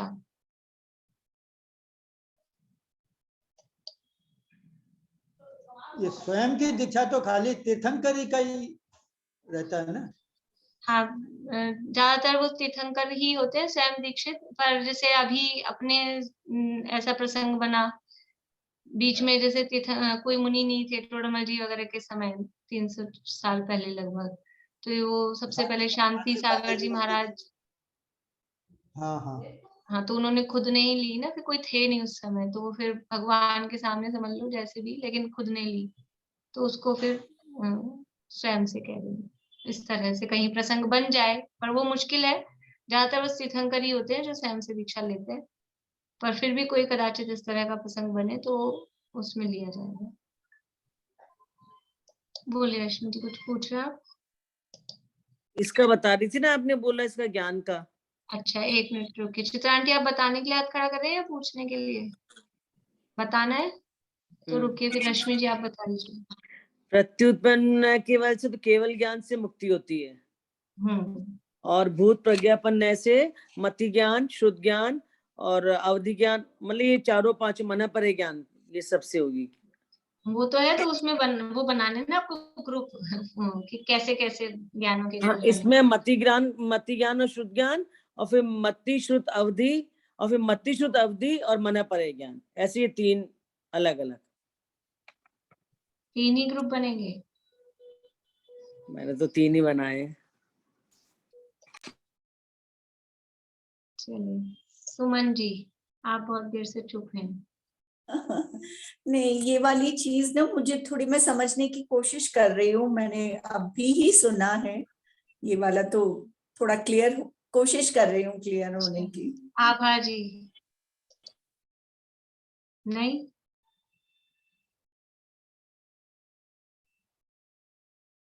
शशि जी? इसमें ना प्रत्युत्पन्न की अपेक्षा तो केवल ज्ञान से मुक्ति प्राप्त होगी, और भूत प्रज्ञापन की अपेक्षा मति ज्ञान और श्रुत ज्ञान पूर्वक केवल ज्ञान होगा, और मति श्रुत और अवधि ज्ञान पूर्वक केवल ज्ञान होगा। मति श्रुत अवधि मन पर्य पूर्वक क्या होता? 3 ही तो है। 3 ही है। चलिए अब जो बताएंगे वो केवल जो रह गया वही बताना है, ठीक है ना, जो रह गया वो। हाँ चित्रा आंटी बोलिए। मति श्रुत अवधि और मन पर्याय एक ये भी हो जाएगा ना? ये तो हो गया ना, ये तो बता ही रहे मति श्रुत अवधि मन पर्याय। वो 3 बताए ना, या तो वो होगा या वो होगा। तो वो मति श्रुत मन पर्याय बोलना है ना, मति श्रुत मन पर्याय। मति श्रुत मन पर्याय, हाँ हाँ तो बोल दिया ना। मति श्रुत, एक मति श्रुत होगा, एक मति श्रुत अवधि होगा, एक मति श्रुत मन पर्याय होगा और एक मति श्रुत अवधि मन पर्याय होगा। 4 तो होंगे। अभी तक जिन लोगों ने बोला था वो क्या, कौन सा नहीं बोला था? अभी जिन मति दो शुद्ध लोगों ने, मन पर्याय। हाँ तो फिर वही मैं पूछ रही थी ना, आपने 4 बोला इसलिए मैंने बोला, ठीक है। प्रत्युत्पन्न ऐसे तो केवल ज्ञान से ही मुक्ति होती है, केवल ज्ञान पूर्व की 13वां गुणस्थान हुआ, 14वां होगा, उसके बाद ही मुक्ति होगी। लेकिन भूत प्रज्ञापन ऐसे देखेंगे तो केवल 2 ज्ञान थे किसी के पास, मति और श्रुत, या फिर 3 थे तो 3 में 2 ग्रुप बनेंगे, मति श्रुत अवधि, मति श्रुत मन पर्याय, ठीक है ना। तो 3 वाला ग्रुप 2 बार आएगा। और 4 ज्ञान से मुक्ति हुई तो मति श्रुत अवधि मन पर्याय, इस तरह से, ठीक है। ये तो नाम से है। और अगर केवल संख्या से लेंगे अपन तो 2 ज्ञान से मुक्ति हुई, 3 ज्ञान से मुक्ति हुई कि 4 ज्ञान से मुक्ति हुई, ये संख्या। और इसमें अल्प बहुत में आपको ध्यान रखना है, अल्प बहुत की चर्चा और अभी अपने को करनी है, ये जल्दी जल्दी करते हैं पर फिर अल्प बहुत भी करेंगे। जल्दी तो नहीं ना आप लोगों को, थोड़ा सा अपन समय ज्यादा ले लें, 15-20 मिनट, आधा घंटा, जब तक ये पूरा हो, है ना। ये हो गया ज्ञान। अब है अवगाहना। अवगाहना की अपेक्षा से बोलो पारुल, सही से बता दो तो टाइम नहीं लगेगा। भाभी भूत प्रज्ञापन न्याय की अपेक्षा से तो बड़ी अवगाहना से भी हो सकती है, छोटी अवगाहना से भी हो सकती है और मध्य अवगाहना से, किसी भी बड़ी साइज में। छोटी बताओ कौन सी है? सबसे बड़ी तो 525 धनुष है और छोटी 700 धनुष है। छोटी नहीं है, 3.5 हाथ। 3.5 हाथ। उत्कृष्ट अवगाहना 525 धनुष, जघन्य अवगाहना 3.5 हाथ और मध्यम अवगाहना दोनों के बीच की। ये भूत प्रज्ञापन है। प्रत्युत्पन्न ने बंद मत करो। प्रत्युत्पन्न क्या है? प्रत्युत्पन्न ऐसे तो आत्मा के मतलब जो शरीर है उससे किंचित न्यूनतम। तो प्रत्युत्पन्न ऐसे क्या होगा? कुछ कम 525 धनुष उत्कृष्ट, कुछ कम 3.5 हाथ वो जघन्य, और इनके बीच का वो कुछ कम अपनी अवगाहना से वो उनके बीच का होगा, ठीक है। और खड़गासन से मुक्ति हुई कि पद्मासन से मुक्ति हुई, ये भी अवगाहना के अंतर्गत अपन ने लिया था, पर वो अल्प बहुत में वो नहीं है, इसलिए अंतर में किस अपेक्षा से अंतर देखा जाएगा? बोलिए सुनीता आंटी। इसमें प्रत्युत्पन्न में तो कुछ अंतर है नहीं, और भूत प्रज्ञापन में एक समय से या फिर 6 समय, मतलब उत्कृष्ट काल 6 समय नहीं 6 महीने। हाँ उत्कृष्ट 6 महीने और वैसे 1 समय। जघन्य अंतर है 1 समय के अंतर से सिद्ध होना, और उत्कृष्ट अंतर है 6 महीने के अंतर से सिद्ध वाला, और मध्यम अंतर इन दोनों के बीच का। और निरंतर अंतर नहीं पड़े, बोलिए मीना चाची। अंतर नहीं पड़े, अंतर तो बिना अंतर के तो जैसे सिद्ध होंगे। सिद्ध लगातार हो तो कम से कम कितने समय तक हो सकते हैं? अधिक से अधिक कितने समय तक हो सकते हैं? हो सकते हैं कम से कम। और यदि उत्कृष्ट काल यदि लेंगे तो 8 समय तक सिद्ध हो सकते हैं। और मध्यम जो होगा वो 2 से तो अधिक होगा। और तो कितना होगा 2 से अधिक? 3 से लेके और 8 मतलब 7 से कम। 7 समय तक, 8 से कम 7 हो गया ना। 7 समय तक ये सिद्ध हो सकते हैं। मध्यम अंतर हो, मध्यम निरंतरता हो। लगातार होंगे तो कम से कम 2 समय तक होंगे, अधिक से अधिक 8 समय तक होंगे, और मध्यम रूप से 3 से लेके 7 समय तक लगातार सिद्ध हो सकते हैं, ठीक है। संख्या एक समय में सिद्ध होंगे तो उत्कृष्ट रूप से कितने हो सकते हैं, जघन्य रूप से कितने हो सकते हैं? रजनी जी।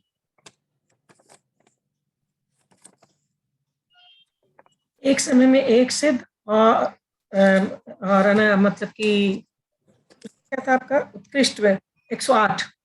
हाँ, जगन्य होंगे, कम से कम होंगे तो एक समय में एक तो होगा, और ज्यादा से ज्यादा होंगे तो एक समय में 108 जीव सिद्ध होते हैं। इस तरह से ये अपने 11 बिंदु हो गए। अब है अल्प बहुत्व। तो अल्प बहुत्व जो हम देखेंगे तो प्रत्युत्पन्न न्याय में तो अल्प बहुत्व बनेगा नहीं।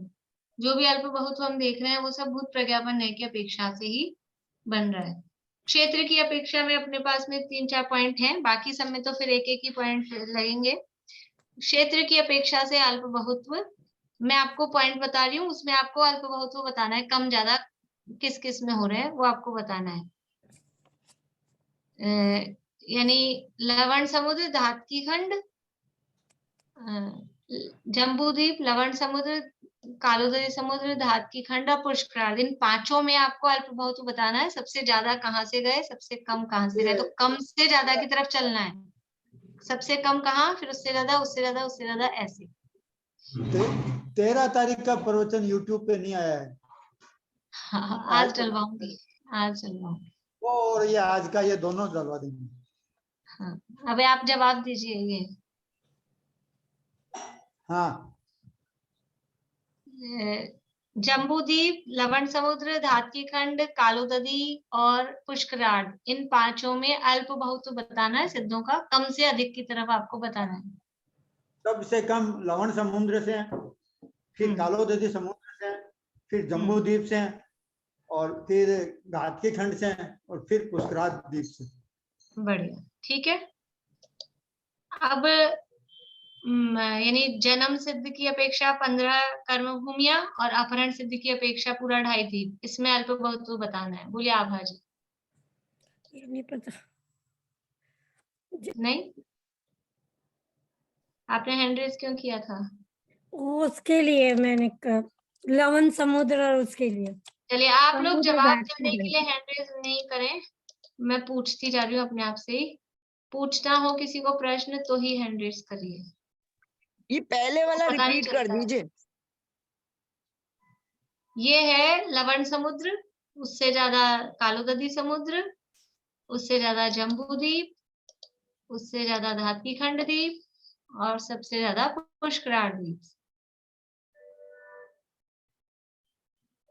चलिए, थोड़ा फास्ट करना पड़ेगा अपने को। मीना चाची बोलिए। 2.5 द्वीप और कर्म भूमि। कर्म भूमि, जन्म लेने की अपेक्षा कर्म भूमियों से तो ज्यादा जीव जाएंगे मोक्ष, और जो अपहरण की अपेक्षा से देखेंगे तो पूरे 2.5 द्वीप में उससे कम जाएंगे सिद्ध। हाँ, तो पहले कम वाले बताने, फिर ज्यादा वाले। अल्प बहुत्व बताना है तो पहले कम फिर ज्यादा, ठीक है। ऊर्ध्व, अधो और तिर्यक की अपेक्षा से, ऊर्ध्व, अधो, तिर्यक की अपेक्षा से अनिता आंटी। ऊर्ध्वलोक से कम और अधोलोक से उससे ज्यादा गए, असंख्यात ज्यादा। और असंख्यात नहीं है, अगर आप है तो बोलिए ही मत। हाँ, संख्यात भी नहीं है, संख्यात गुने। संख्यात गुने। हाँ, अगर कंफर्म नहीं है तो बोलिए ही मत कितने ज्यादा गए। संख्यात गुने है सब में, मतलब बस एक नीचे वाले में थोड़ा अंतर था। हाँ, और तिर्यक लोग या मध्य लोग से सबसे ज्यादा थी। सबसे ज्यादा, ठीक है। समुद्र से ज्यादा गए हैं कि द्वीपों से ज्यादा गए हैं पद्मा जी? समुद्र से कम और फिर द्वीपों से ज्यादा गए। बढ़िया, समुद्रों से कम और उनसे संख्यात गुणे द्वीपों से। काल की अपेक्षा से उत्सर्पणी से गए हैं, अवसर्पणी से गए हैं कि न उत्सर्पणी न अवसर्पणी? रजनी जी, मैं नंबर से सबसे पूछती जा रही हूँ, ये अल्प बहुत्व आप सबको ही बताने हैं। बोलिए। सबसे कम गए हैं उत्सर्पणी में, फिर अवसर्पणी, और उसके बाद न अवसर्पणी न उत्सर्पणी। बढ़िया, ठीक है। वेद की अपेक्षा, वेद की अपेक्षा अल्प बहुत्व, सुलोचना जी। इसमें भूत प्रज्ञापन की अपेक्षा तो नपुंसक लिंग से श्रेणी चढ़कर मुक्त हुए जीव आएंगे, उसके बाद फिर स्त्री वेद से, और उसके बाद पुरुष वेद से। हाँ, मतलब सबसे कम नपुंसक वेद से मुक्त हुए, उससे ज्यादा स्त्री वेद से मुक्त हुए, और सबसे ज्यादा पुरुष वेद से मुक्त हुए सिद्ध है। गति की अपेक्षा, सरोज आंटी। भूत प्रज्ञापन की अपेक्षा तो तिर्यंच गति से आकर मनुष्य हुए जीव। हाँ, फिर आगे अल्प बहुत बताना है ना, एक ही जवाब कैसे आएगा, चारों आएंगे ना, चारों में कौन कम है कौन ज्यादा है। अच्छा, ये नहीं लिखा चलिए भाई। पद्मा जी बोलिए। तिर्यंच गति से आकर मनुष्य कम है, फिर मनुष्य में उससे ज्यादा है, फिर नरक में उससे ज्यादा है मनुष्य, और देव में उससे भी ज्यादा है। बढ़िया। तिर्यंच से आकर सिद्ध हुए वो सबसे कम, मनुष्य से आकर हुए उससे ज्यादा, नरक से आकर हुए उससे भी ज्यादा, और सबसे ज्यादा है देव से आकर सिद्ध हुए। ठीक है। तीर्थ की अपेक्षा, निशा जी।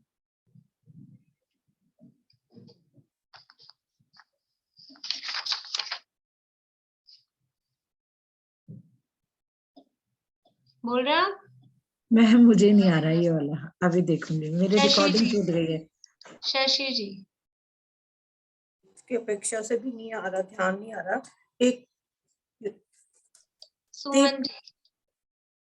तीर्थंकर होकर मुक्त हुए जीव थोड़े हैं और सामान्य के भी अधिक है। बढ़िया। तीर्थंकर होकर मुक्त हुए वो कम है, सामान्य होकर ज्यादा है। चारित्र की अपेक्षा, आशा आंटी। चारित्र की अपेक्षा एक तो यथा क्या चारित्र से ही है, वो तो प्रत्युत्पन्न न में तो अंतर बन नहीं रहा है, और यथा क्या चारित्र भी वो जो सिमिलर है उसमें नहीं अंतर बनेगा, बस जिसमें अंतर है उसमें अल्पत्व बनेगा। तो जो पांचों चारित्र से मोक्ष गए वो जीव कम है, और जो चारित्र से गए चारों से वो संख्यात गुण है उनसे। हाँ, 5 चारित्र से मुक्त हुए वो जीव थोड़े हैं, और 4 चारित्र से मुक्त हुए उससे संख्यात गुण है। हाँ, चलिए आगे। प्रत्येक बुद्ध बोधित बुद्ध, चमेली आंटी। दोबारा बताना, समझ में नहीं आया चारित्र वाला। 5 चारित्र से मुक्त हुए जीव कम है, और 4 चारित्र से मुक्त हुए जीव उनसे संख्यात गुणे अधिक है, बस। एक यथाज्ञात वाला, यथाज्ञात में तो सभी यथाज्ञात से है ना, तो उसमें कम ज्यादा कैसे लगाएंगे? यथाज्ञात तो सभी के पास है, तो कम ज्यादा लगाएंगे नहीं। कम ज्यादा तभी बनेगा ना जब कोई अंतर होगा, इसलिए जो प्रत्युत्पन्न न्याय इसमें तो अंतर है ही नहीं, और भूत प्रज्ञापन न्याय में भी जो एक सी चीजें हैं उसमें अंतर, ये अल्प बहुत नहीं बनेगा। अल्प बहुत उसी में बनेगा जहाँ डिफरेंस है, तब तो हम कम ज्यादा कह पाएंगे। तो 4 ज्ञान वाले ज्यादा है, हाँ, डिफरेंस होगा तभी तो हम कम ज्यादा कह पाएंगे, डिफरेंस ही नहीं तो कम ज्यादा कैसे कहेंगे? हाँ, प्रत्येक बुद्ध बोधित बुद्ध बोलिए। बोल रही हूँ मैं। प्रत्येक बुद्ध बोधित जो है वो संख्यात गुण है, और वो ज्ञान प्राप्त करके मुक्त होता है, तो हमें अल्प बहुत नहीं है। और दूसरा भूतग्राही की अपेक्षा से 2 जीव वाले कम है, उससे क्या अधिक। बोल रहे हैं आप? क्या बोल रहे हैं? क्या पूछा है? प्रत्येक बुद्ध थोड़े हैं, बोधित बुद्ध ज्यादा है। बस इतना सा बोलना था, फिर भूतकाल और 2 और 3 कहाँ से आए उसमें? प्रत्येक बुद्ध ज्यादा है, कम है, और बोधित बुद्ध होकर सिद्ध हुए वो अधिक है, बस इतना है। ठीक है। अब ज्ञान की अपेक्षा से अल्प बहुत्व, ज्ञान की अपेक्षा से अल्प बहुत्व। प्रीति कहाँ गई?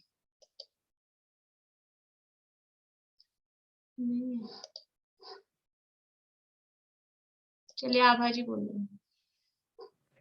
ज्ञान की संख्या की अपेक्षा से 2 ज्ञान वाले कम है, उससे संख्यात ज्ञान वाले 4 ज्ञान वाले, और फिर सबसे ज्यादा 3 ज्ञान वाले। 2 ज्ञान वाले सबसे कम है, उससे संख्यात गुणे 4 ज्ञान वाले, और सबसे अधिक उससे भी संख्यात गुणे वो 3 ज्ञान वाले। ये संख्या की अपेक्षा। बढ़िया। और नाम की अपेक्षा से बोलो। नाम की अपेक्षा से ये मति श्रुत मन परिज्ञान से मुक्त वाले जीव सबसे कम है, उससे ज्यादा मति श्रुत 2 ज्ञान, फिर उससे ज्यादा मति श्रुत अवधि और मन पर्याय ज्ञान, और सबसे ज्यादा है मति श्रुत और मन पर्याय ज्ञान, 3 ज्ञान वाले। अभी तो आपने देख के बोला, लेकिन ये याद करना है। हाँ, ठीक है ना, याद करना है। इसमें क्या है, बस 1-2 बार आप ऐसे दिमाग लगा के अभी अपन ने बोल लिया ना, मुंह से बोल लेंगे ना 1-2 बार, तो रटने वाली चीज नहीं है ये, और इसका लॉजिक समझ में आ जाएगा। अपन ने उस दिन किया था पूरा तर्क सहित, और रिकॉर्डिंग दोबारा सुन लेना आप लोग 1 घंटा निकाल के, तो याद हो जाएगा, रटना नहीं पड़ेगा। चलिए प्रीति, मैं तुमसे संख्या वाला पूछूंगी, तुम्हें अगर काम हो जब तक वीडियो बंद कर लो, तब तक मैं और किसी से पूछ रही हूँ ना। अवगाहना, अवगाहना की अपेक्षा से अंतर, बोलिए रश्मि जी। अवगाहन की अपेक्षा जगन्य वालों की अवगाहना थोड़ी है। और देखिए 1 मिनट, भाव आपका सही है लेकिन वाक्य अच्छा नहीं है। जगन्य वालों की अवगाहना थोड़ी नहीं है, ऐसा नहीं है। जगन्य अवगाहना वाले सिद्ध थोड़े हैं, वाले सिद्ध है थोड़े ना? हैं। हाँ। सॉरी, बोलने में थोड़ा सा, बोलने का इतना वो नहीं है इसलिए ना। आपका भाव तो सही था, पर वाक्य भी अपना सही होना चाहिए ना। और उत्कृष्ट वाले सिद्ध भगवान मुक्त जीव, उनसे संख्यात गुणे अधिक है। बस 2 ही। और नहीं, मध्यम वाले अवगाहना, मतलब इन दोनों की मुक्त हुए जीव संख्यात से गुणे हैं। मध्यम यानी सबसे ज्यादा मध्यम अवगाहना से मुक्त हुए जीव है। सबसे कम जगन्य अवगाहना से जगन्य मुक्त हुए वाले, जीव, उसके बाद उससे ज्यादा उत्कर्ष अवगाहना से मुक्त हुए, और सबसे ज्यादा मध्यम अवगाहना मध्यम से वाले मुक्त हुए जीव। अंतर, अंतर में अल्प बहुत्व बताना है। पारुल, नहीं, क्या बात है, YouTube पे नहीं आया तो टेलीग्राम पे सुन के काम तो कर लीजिए अपना। ऐसा तो नहीं हो जाए कि हम सुने ही नहीं, YouTube पे नहीं आए तो। वो YouTube वाला थोड़ा क्या है कि काम वो रहता है। कौन बता रहे हैं? चलिए चित्रांटी बताइए। अंतर, सबसे कम उत्कृष्ट अंतर वाले 6 माह वाले, फिर जगन्य अंतर और फिर मध्यम अंतर। बढ़िया। उत्कृष्ट अंतर वाले सबसे कम, जगन्य अंतर वाले उनसे ज्यादा, मध्यम अंतर वाले सबसे ज्यादा। तो उत्कृष्ट अंतर है 6 माह का, मध्यम अंतर, जगन्य अंतर 1 समय का, मध्यम उनके बीच का। निरंतर, बोलिए भाई साहब। निरंतर होने वाले सिद्धों में अल्प बहुत्व। निरंतर में जो है वो एक समय से और 8 समय तक है ना। 2 समय से 8 समय। 2 समय। तो सबसे कम है 2 समय वाले। नहीं, अच्छा, उल्टा चलेगा। सबसे कम 8 समय वाले और उससे ज्यादा 1 समय वाले और उससे ज्यादा। नहीं, ऐसा नहीं है, ऐसा नहीं है। इसमें पूरा उल्टी गिनती चलानी है। अच्छा, ऐसा नहीं है। ठीक है, चलिए बोलिए पद्मा जी। सबसे कम 8 समय वाले, तो उससे ज्यादा 7 समय वाले, उससे और ज्यादा 6 समय वाले, और उससे ज्यादा 5 समय वाले, और उससे ज्यादा 4 समय वाले, उससे ज्यादा 3 समय वाले, और सबसे ज्यादा 2 समय वाले सिद्ध हुए। 2 समय वाले, ठीक है ना। क्या है 2 समय वाले? लगातार सिद्ध हुएगी, पूरा वाक्य ध्यान रखना है, पर मतलब बात क्या चल रही है वो ध्यान रहे अपने को, है ना। यानी लगातार 8 समय तक सिद्ध हो वो सबसे कम, लगातार 7 समय तक सिद्ध हो वो उससे ज्यादा, लगातार 6 समय तक सिद्ध हो वो उससे भी ज्यादा, लगातार 5 समय तक सिद्ध हो वो उससे भी ज्यादा, लगातार 4 समय तक सिद्ध हो वो उससे भी ज्यादा, लगातार 3 समय तक सिद्ध हो वो उससे भी ज्यादा, और लगातार 2 समय तक सिद्ध हो वो सबसे ज्यादा है। तो इसमें निरंतर में ध्यान रखना है, 2 से 8 समय वाला है अपने पास में तो उल्टा चलाना है, बस तरीका है याद करने का, याद हो जाएगा। अब संख्या की अपेक्षा से अल्प बहुत, बोलो प्रीति। सबसे कम तो है एक समय में 108 जीव मुक्त हो जाएं, वो सबसे कम है। फिर उससे अनंत गुणे हैं, एक समय में 107 से लेके 49 तक जीव मुक्त हो जाएं। 50, हाँ 50 तक। फिर उससे असंख्यात गुणे हैं, 49 से लेके और 25 तक जीव मुक्त हो जाएं। और फिर उससे संख्यात गुणे हैं 24 से लेकर, एक समय में 24 से लेकर एक ही जीव मुक्त हो वो उससे ज्यादा, सबसे ज्यादा। बढ़िया, ठीक है ना। ये थोड़ा सा आप लोगों को याद करने वाला है संख्या वाला, कि सबसे कम हो रहे हैं कि 108 जीव एक साथ मुक्त हो वो सबसे कम है। फिर 107 से लेके 50 तक जीव मुक्त हो वो उनसे अनंत गुने ज्यादा है। इसमें भी ये गुने वाला ध्यान रखना है, अनंत गुने ज्यादा है। फिर 49 से लेके 25 तक जीव एक साथ मोक्ष हो जाएं ये उससे असंख्यात गुने ज्यादा है। और 24 से लेके 1 तक जीव मोक्ष जाए, ये उससे संख्यात गुने ज्यादा है। बस ये एक थोड़ा सा याद रखने वाला है, बाकी तो थोड़ा दिमाग लगा के हो जाती है चीजें। इस तरह से ये अल्प बहुत और ये सिद्धों में अंतर की चर्चा यहाँ पर अपनी पूरी हुई है। ये जो अपन ने लिखा है, ये चार्ट आप लोगों ने बनाया होगा, तो चार्ट से आप लोगों को आसानी हो जाएगी। और बाकी बुक का तो पढ़ना ही पढ़ना है। अब ये सिद्धों को जानने का क्या प्रयोजन है, सिद्धों को जानने से क्या लाभ है, सिद्धों का स्वरूप जानने का क्या प्रयोजन है? ये मैम पहले तो अनंत गुना आएगा, फिर असंख्यात आएगा, फिर संख्यात आएगा। संख्यात लास्ट में। Thank you. ये एक अंतर में जो शुरू में बताया था 6 माह उत्कृष्ट, वो क्या चीज थी? क्या चीज? जैसे निरंतर वाला बताया ना अभी, बाद में 8 समय, 7 समय, 6 समय, उसके ऊपर आपने अंतर वाले में बताया था उत्कृष्ट सबसे जघन्य, मध्यम, सबसे कम है 6 माह के अंतर से सिद्ध हुए, यानी उत्कृष्ट अंतर से सिद्ध हुए। उससे ज्यादा है जघन्य अंतर, यानी 1 समय के अंतर से सिद्ध हुए। और सबसे ज्यादा है मध्यम अंतर से सिद्ध हुए। ठीक है, थैंक यू। ठीक है। अब सिद्धों भगवान का क्या स्वरूप है, सिद्ध कैसे होते हैं? तो छेड़ाला में आप लोगों ने पढ़ा होगा, छेड़ाला लगभग सबने पढ़ी होगी। ज्ञान शरीरी अशरीरी, ज्ञान शरीरी त्रिविध कर्म मल वर्जित सिद्ध महंता, ते हैं निकल अमल परमात्म भोगे शर्म अनंता। इस सिद्ध कैसे हैं कि अशरीरी हैं, अशरीरी सिद्ध भगवान, कि ये शरीर नहीं है पौद्गलिक शरीर, लेकिन ज्ञान के शरीर का मतलब ये भी होता है ना कि वो किस रूप है, स्वरूप, आकार, प्रकार, उसको भी स्वरूप बोलते हैं। तो ज्ञान स्वरूपी है, इसलिए ज्ञान शरीरी, लेकिन ये पौद्गलिक रूप से अशरीरी। ज्ञान शरीरी अशरीरी, ऐसे वो सिद्ध भगवान महान महंता। और वो कैसे हैं? निकल हैं, शरीर रहित हैं, अमल हैं। अमल मतलब मोह राग द्वेष कर्म, द्रव्य कर्म, भाव कर्म, नो कर्म, इन सब मलों से रहित। मल है, मलिनताएं हैं, कर्म मल हैं, उन मलों से रहित हैं।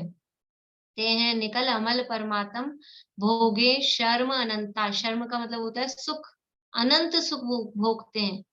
अनंत सुख कब भोगते होंगे? पूरे अनंत काल में मिला के अनंत सुख भोगते हैं। हर समय अनंत सुख भोगते हैं सिद्ध भगवान, हर समय अनंत सुख, हर समय, प्रति समय अनंत अनंत सुख का उपभोग करते हैं। ये कैसा होता है सिद्धों का सुख? सिद्धों के सुख की अपन कोई कल्पना करें, किसमें सुख लगता है हमको? रसगुल्ले में, गुलाब जामुन में, ये खाने पीने में तो क्या, तो चांदी के गहनों में कि नहीं, सोने के गहनों में, रोज गोल्ड, कौन कौन सा, red gold, rose gold, white gold, कौन से वाले गोल्ड में सुख लगता है? डायमंड में, रूबी में, एमराल्ड में, किस में सुख लगता है? किस में सुख लगता है? पहनने के कपड़ों में, लहंगे में लगता है कि साड़ी में लगता है कि सूट में लगता है कि जीन्स में लगता है? किस में सुख लगता है? किस में सुख है? घूमने फिरने में। अब इंडिया तो आजकल ऐसे हो गया, अपने इंडिया में घूमने में तो क्या है, सीधा फॉरेन। किस में सुख है? सब तरह की 5 इंद्रियों के विषय, कुछ देखने में, सुनने में, किस में सुख है? ये ऐसा सुख नहीं है। देखो चक्रवर्ती मनुष्य लोक में, अपन मनुष्यों में देखें, चक्रवर्ती सबसे ज्यादा, मतलब उसके पास 5 इंद्रिय के विषय भोग होते हैं चक्रवर्ती के पास, मनुष्यों में, है ना। 5 इंद्रियों की जो उसकी पावर है भोग भोगने की, हमारी तो इंद्रियों की पावर ही नहीं है। हमारी तो हालत ये है, मतलब मैं तो अपनी बता रही हूँ, 4-5 दिन से शादी में लगे थे, तो वो शादी में लाइटिंग होती है ना, वो लाइटिंग से आंखें और सिर दुख जाता है। अपनी तो इतनी सी ताकत नहीं है, मतलब वो तेज तेज लाइटें होती है, उससे ऐसे आंखें दुखी दुखी और सिर दुखा दुखा ऐसा हो जाता है। और चक्रवर्ती की कितनी पावर है कि सूर्य के विमान में स्थित जिनमें के दर्शन कर ले, इतनी उसकी आंखों की पावर है। कानों की, स्पर्श की कितनी पावर है कि 9-9 योजन दूर, 12-12 योजन दूर सेना ने पड़ाव डाला हो, कौन सा हाथी चिंगाड़ रहा है कि कौन सा घोड़ा हिना रहा है, वो उसको पता लग जाता है। कौन से सिपाही क्या बात कर रहे हैं, चुगली कर रहे हैं कुछ उसकी, वो सब सुनाई देती है। इतनी उसकी इंद्रियों की पावर होती है। उसका जो भोजन बनता है वो इतना हैवी होता है, इतना हैवी होता है कि साधारण आदमी उसका एक घास खा ले तो दस्त लग जाए, इतना हैवी भोजन होता है। उसकी पटरानी केवल एक घास पचा सकती है, ज्यादा नहीं खा सकती, और वो ऐसा भोजन पचाता है। इतनी उसकी ताकत होती है। पांचों इंद्रियों के भोग प्रचुर मतलब जितने हो सकते हैं मनुष्यों के, सबसे ज्यादा उसके होते हैं।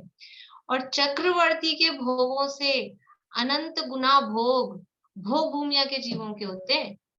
इतने तो भोग चक्रवर्ती के हैं। उसके अभी तो अपने समय के ज्यादा नहीं है, वरना वर्णन करें तो अपने को पूरा आराम से लग जाए टाइम। उसका जो खीर बनती है वो कैसे बनती है, 1000 गायों का दूध 100 गायों को पिलाओ, 100 गायों का दूध 10 गायों को पिलाओ, फिर 10 गाय का दूध निकाल के 1 गाय को पिलाओ, ऐसे इतना गाढ़ा गरिष्ठ ऐसे दूध की उसकी खीर बनती है। तो वो चक्रवर्ती जितने भोग भोगता है, जितने इंद्रिय सुख, भोग का मतलब है उसके सुख की पोजीशन बता रहे हैं, ऐसा जो उसका इंद्रिय सुख है उससे अनंत गुना सुख भोग भूमिया के जीवों को होता है मनुष्यों से। ये कर्म भूमि के मनुष्य है चक्रवर्ती, और भोग भूमि में इतना सुख होता है। और भोग भूमि के जो जुगलिया होते हैं, वहां के जो भोग भूमिया जीव हैं, उनसे भी कई गुना सुख ये भवनत्रिक देवों को होता है। जो देव होते हैं भवनवासी व्यंतर ज्योतिषी, भोग भूमिया से कई गुना सुख उनको होता है। और भवनत्रिक देवों से बहुत ज्यादा सुख वो होता है वैमानिक देवों को। अब सिद्धों को कैसा सुख होता है, अपन वैमानिकों में चले जाओ, मतलब वैमानिक और ऊपर मान लो अहम इंद्रों में सबसे ज्यादा सुख जो भी अपने को भौतिक सुख दिखाई दे रहा है, इंद्रिय जनित सुख दिखाई दे रहा है, वो वैमानिक में भी ऊपर अहम इंद्र जो होते हैं, 9 ग्रैवियक 9 अनुदिश 5 अनुत्तर सर्वार सिद्धि के देव समझ लो, उनको होता है। अब उनसे भी कितना, यानी चक्रवर्ती के सुख से अनंत गुना भोग भूमिया से अनंत गुना इनको भवनत्रिकों से अनंत गुना जो कल्पवासी हैं उनको, और उनसे भी अनंत गुना ये अपने कल्पातीत जो हैं ग्रैवियक अनुदिश अनुत्तर, इनमें सिद्धों को कितना होता है कि वास्तव में सिद्धों को सुख की इनसे मल्टीप्लाई कर सकते हैं क्या? इनको तो जो भी सुख है ना, ये जो सुख की बात चल रही है, ये तो इंद्रिय विषय भोगों वाले सुख की बात है। सिद्धों को तो वो तो सुख है ही नहीं, लेकिन फिर भी अब अपने को क्योंकि यही सुख दिखता है, इसलिए इससे तुलना करके बता रहे हैं कि उससे भी अनंत अनंत अनंत अनंत जितने अनंत आप लगा सको, अनंत गुना और विलक्षण जाति का, क्योंकि जाति अलग है। ये तो सुख की जाति है, ये तो इंद्रिय सुख है। सिद्धों को जो सुख है वो अतीन्द्रिय सुख है, इसलिए इनसे भी अनंत अनंत अनंत गुना विलक्षण जाति का सुख वो सिद्ध भगवान को होता है। और ऐसा सुख हर समय प्रति समय ऐसा अतीन्द्रिय आनंद का उपभोग वो करते हैं, इसलिए सिद्ध भगवान अनंत सुखी है, केवल अपनी आत्मा में लीन है, अपनी आत्मा के अतीन्द्रिय आनंद का उपभोग करते हैं, और अव्याबाध उसमें कोई किसी प्रकार की बाधा नहीं होती है, निरंतर उस अतीन्द्रिय सुख का भोग करते रहते हैं। तो ऐसा तो ये सिद्धों का स्वरूप और सिद्धों का सुख। अभी सिद्धों का सुख और स्वरूप आपने बताया, इसको प्रयोजन क्या है? सिद्धों का स्वरूप जानने का प्रयोजन क्या है, क्यों जाने? कि सिद्ध जैसा ही मेरा स्वरूप है, जैसे सिद्ध है वैसा ही मैं हूँ, और जो सिद्ध है वो ही मुझे बनना है, क्योंकि सिद्ध भगवान हमारे आदर्श हैं, हमारा लक्ष्य है।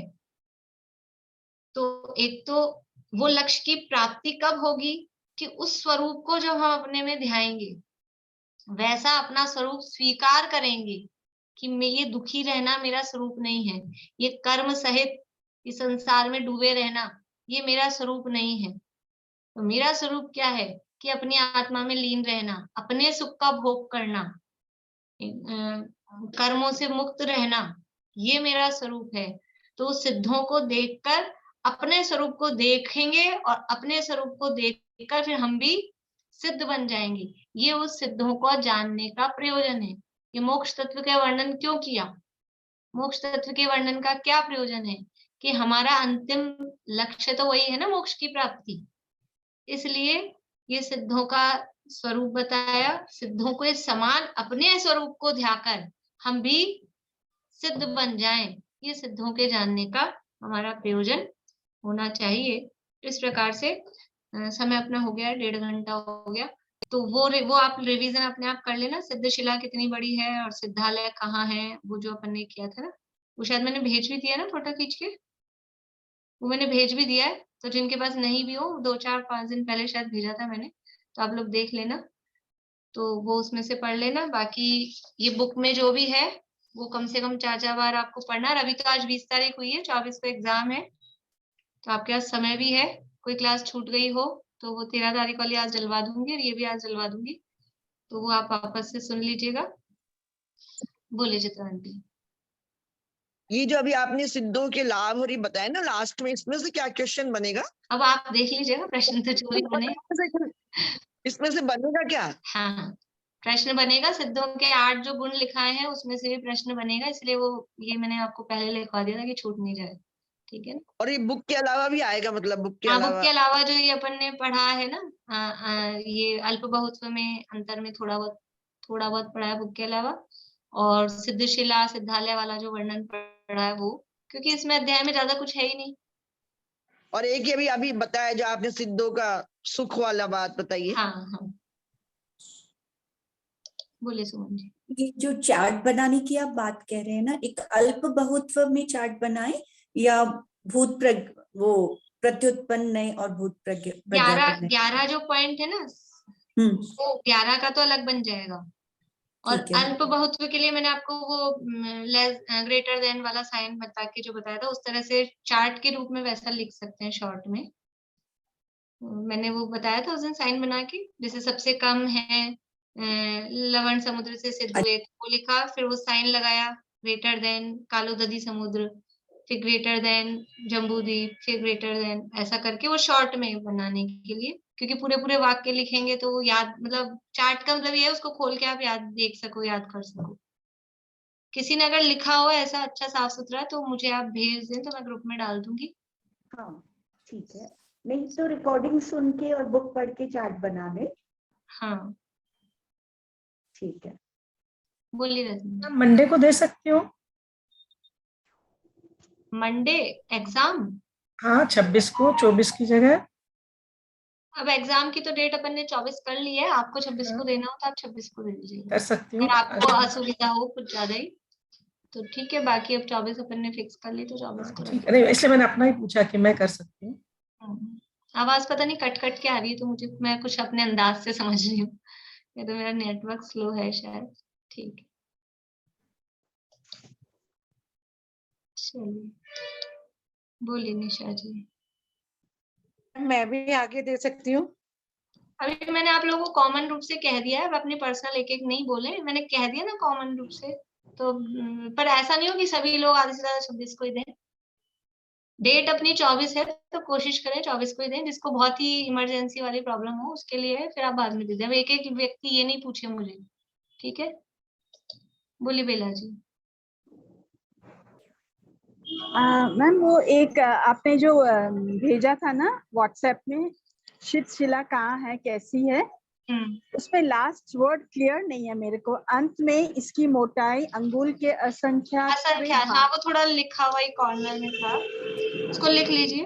अंगुल के असंख्यातवें भाग प्रमाण अत्यंत सूक्ष्म रह जाती है। अंगुल के असंख्यातवें भाग प्रमाण अत्यंत सूक्ष्म रह जाती है। ये जो क्वेश्चन था सिद्धशिला कहाँ है कैसी, इसकी लास्ट लाइन है, अंत में इसकी मोटाई अंगुल के असंख्यातवें भाग प्रमाण अत्यंत सूक्ष्म रह जाती है, ऐसा। बोलिए चमेली आंटी। लिंक कितने बजे खुलेगी? लिंक 1 बजे डाल दूंगी मैं। ठीक। और मैं वहां बिजी रहूंगी क्योंकि 2 बजे से वहां मेरी क्लास रहेगी, तो आप लोग, मतलब मैं जैसे ही मैं फ्री होंगी अपने आप किस किस का आ गया है मैं डालती जाऊंगी, कॉल नहीं करें, ठीक है ना। फिर थोड़ा वेट करें क्योंकि 2 बजे से वहां क्लास रहेगी, तो 1 बजे 2 बजे पहले जिनका आ जाएगा उनका मैं डाल ही दूंगी। और इस पेपर में 40 ही क्वेश्चन है लगभग, ज्यादा बड़ा नहीं क्योंकि ज्यादा मैटर नहीं है ना, इसलिए। और अब छुट्टियां रहेगी अपनी, 2 तारीख को क्लास लगेगी, ठीक है ना। अभी छुट्टियां हैं अब अपनी, बोलिए आशा आंटी। आपने एक जगह ऐसे भी लिखा ना, उत्तर दक्षिण में गहराई 7 राजू है। उत्तर दक्षिण में गहराई 7 राजू, पूर्व पश्चिम 1 राजू, और ऐसा लिखा है शायद कहीं हाँ, तो लिखा ये है। वो है ईशत प्रागभार पृथ्वी की, ये है सिद्धशिला हाँ। की।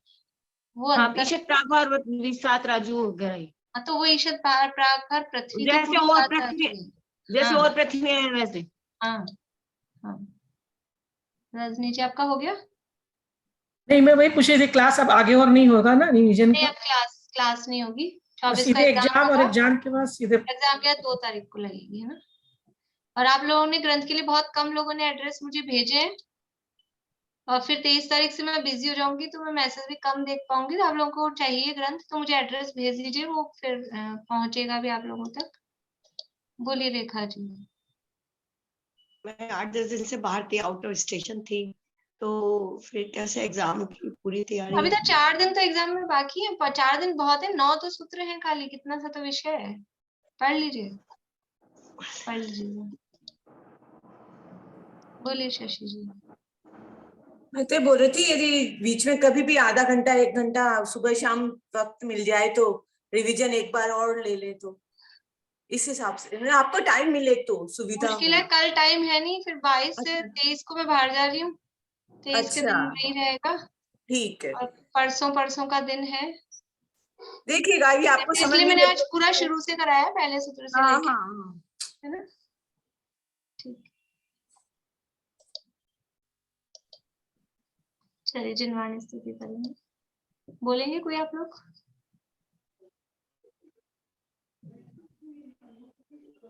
बोलिए आवाज। वीर हिमाचलते निकसे, गुरु गौतम के मुख कुंड डरी है। मोह महाचल वेद चले, जग की जड़ता तप दूर करी है। ज्ञान पयो निधि माई रति, बहुभंग तरंग नितो छरी है। सुचि सारद गंग नदी, प्रतिमय अंजलि कर शीस धरी है।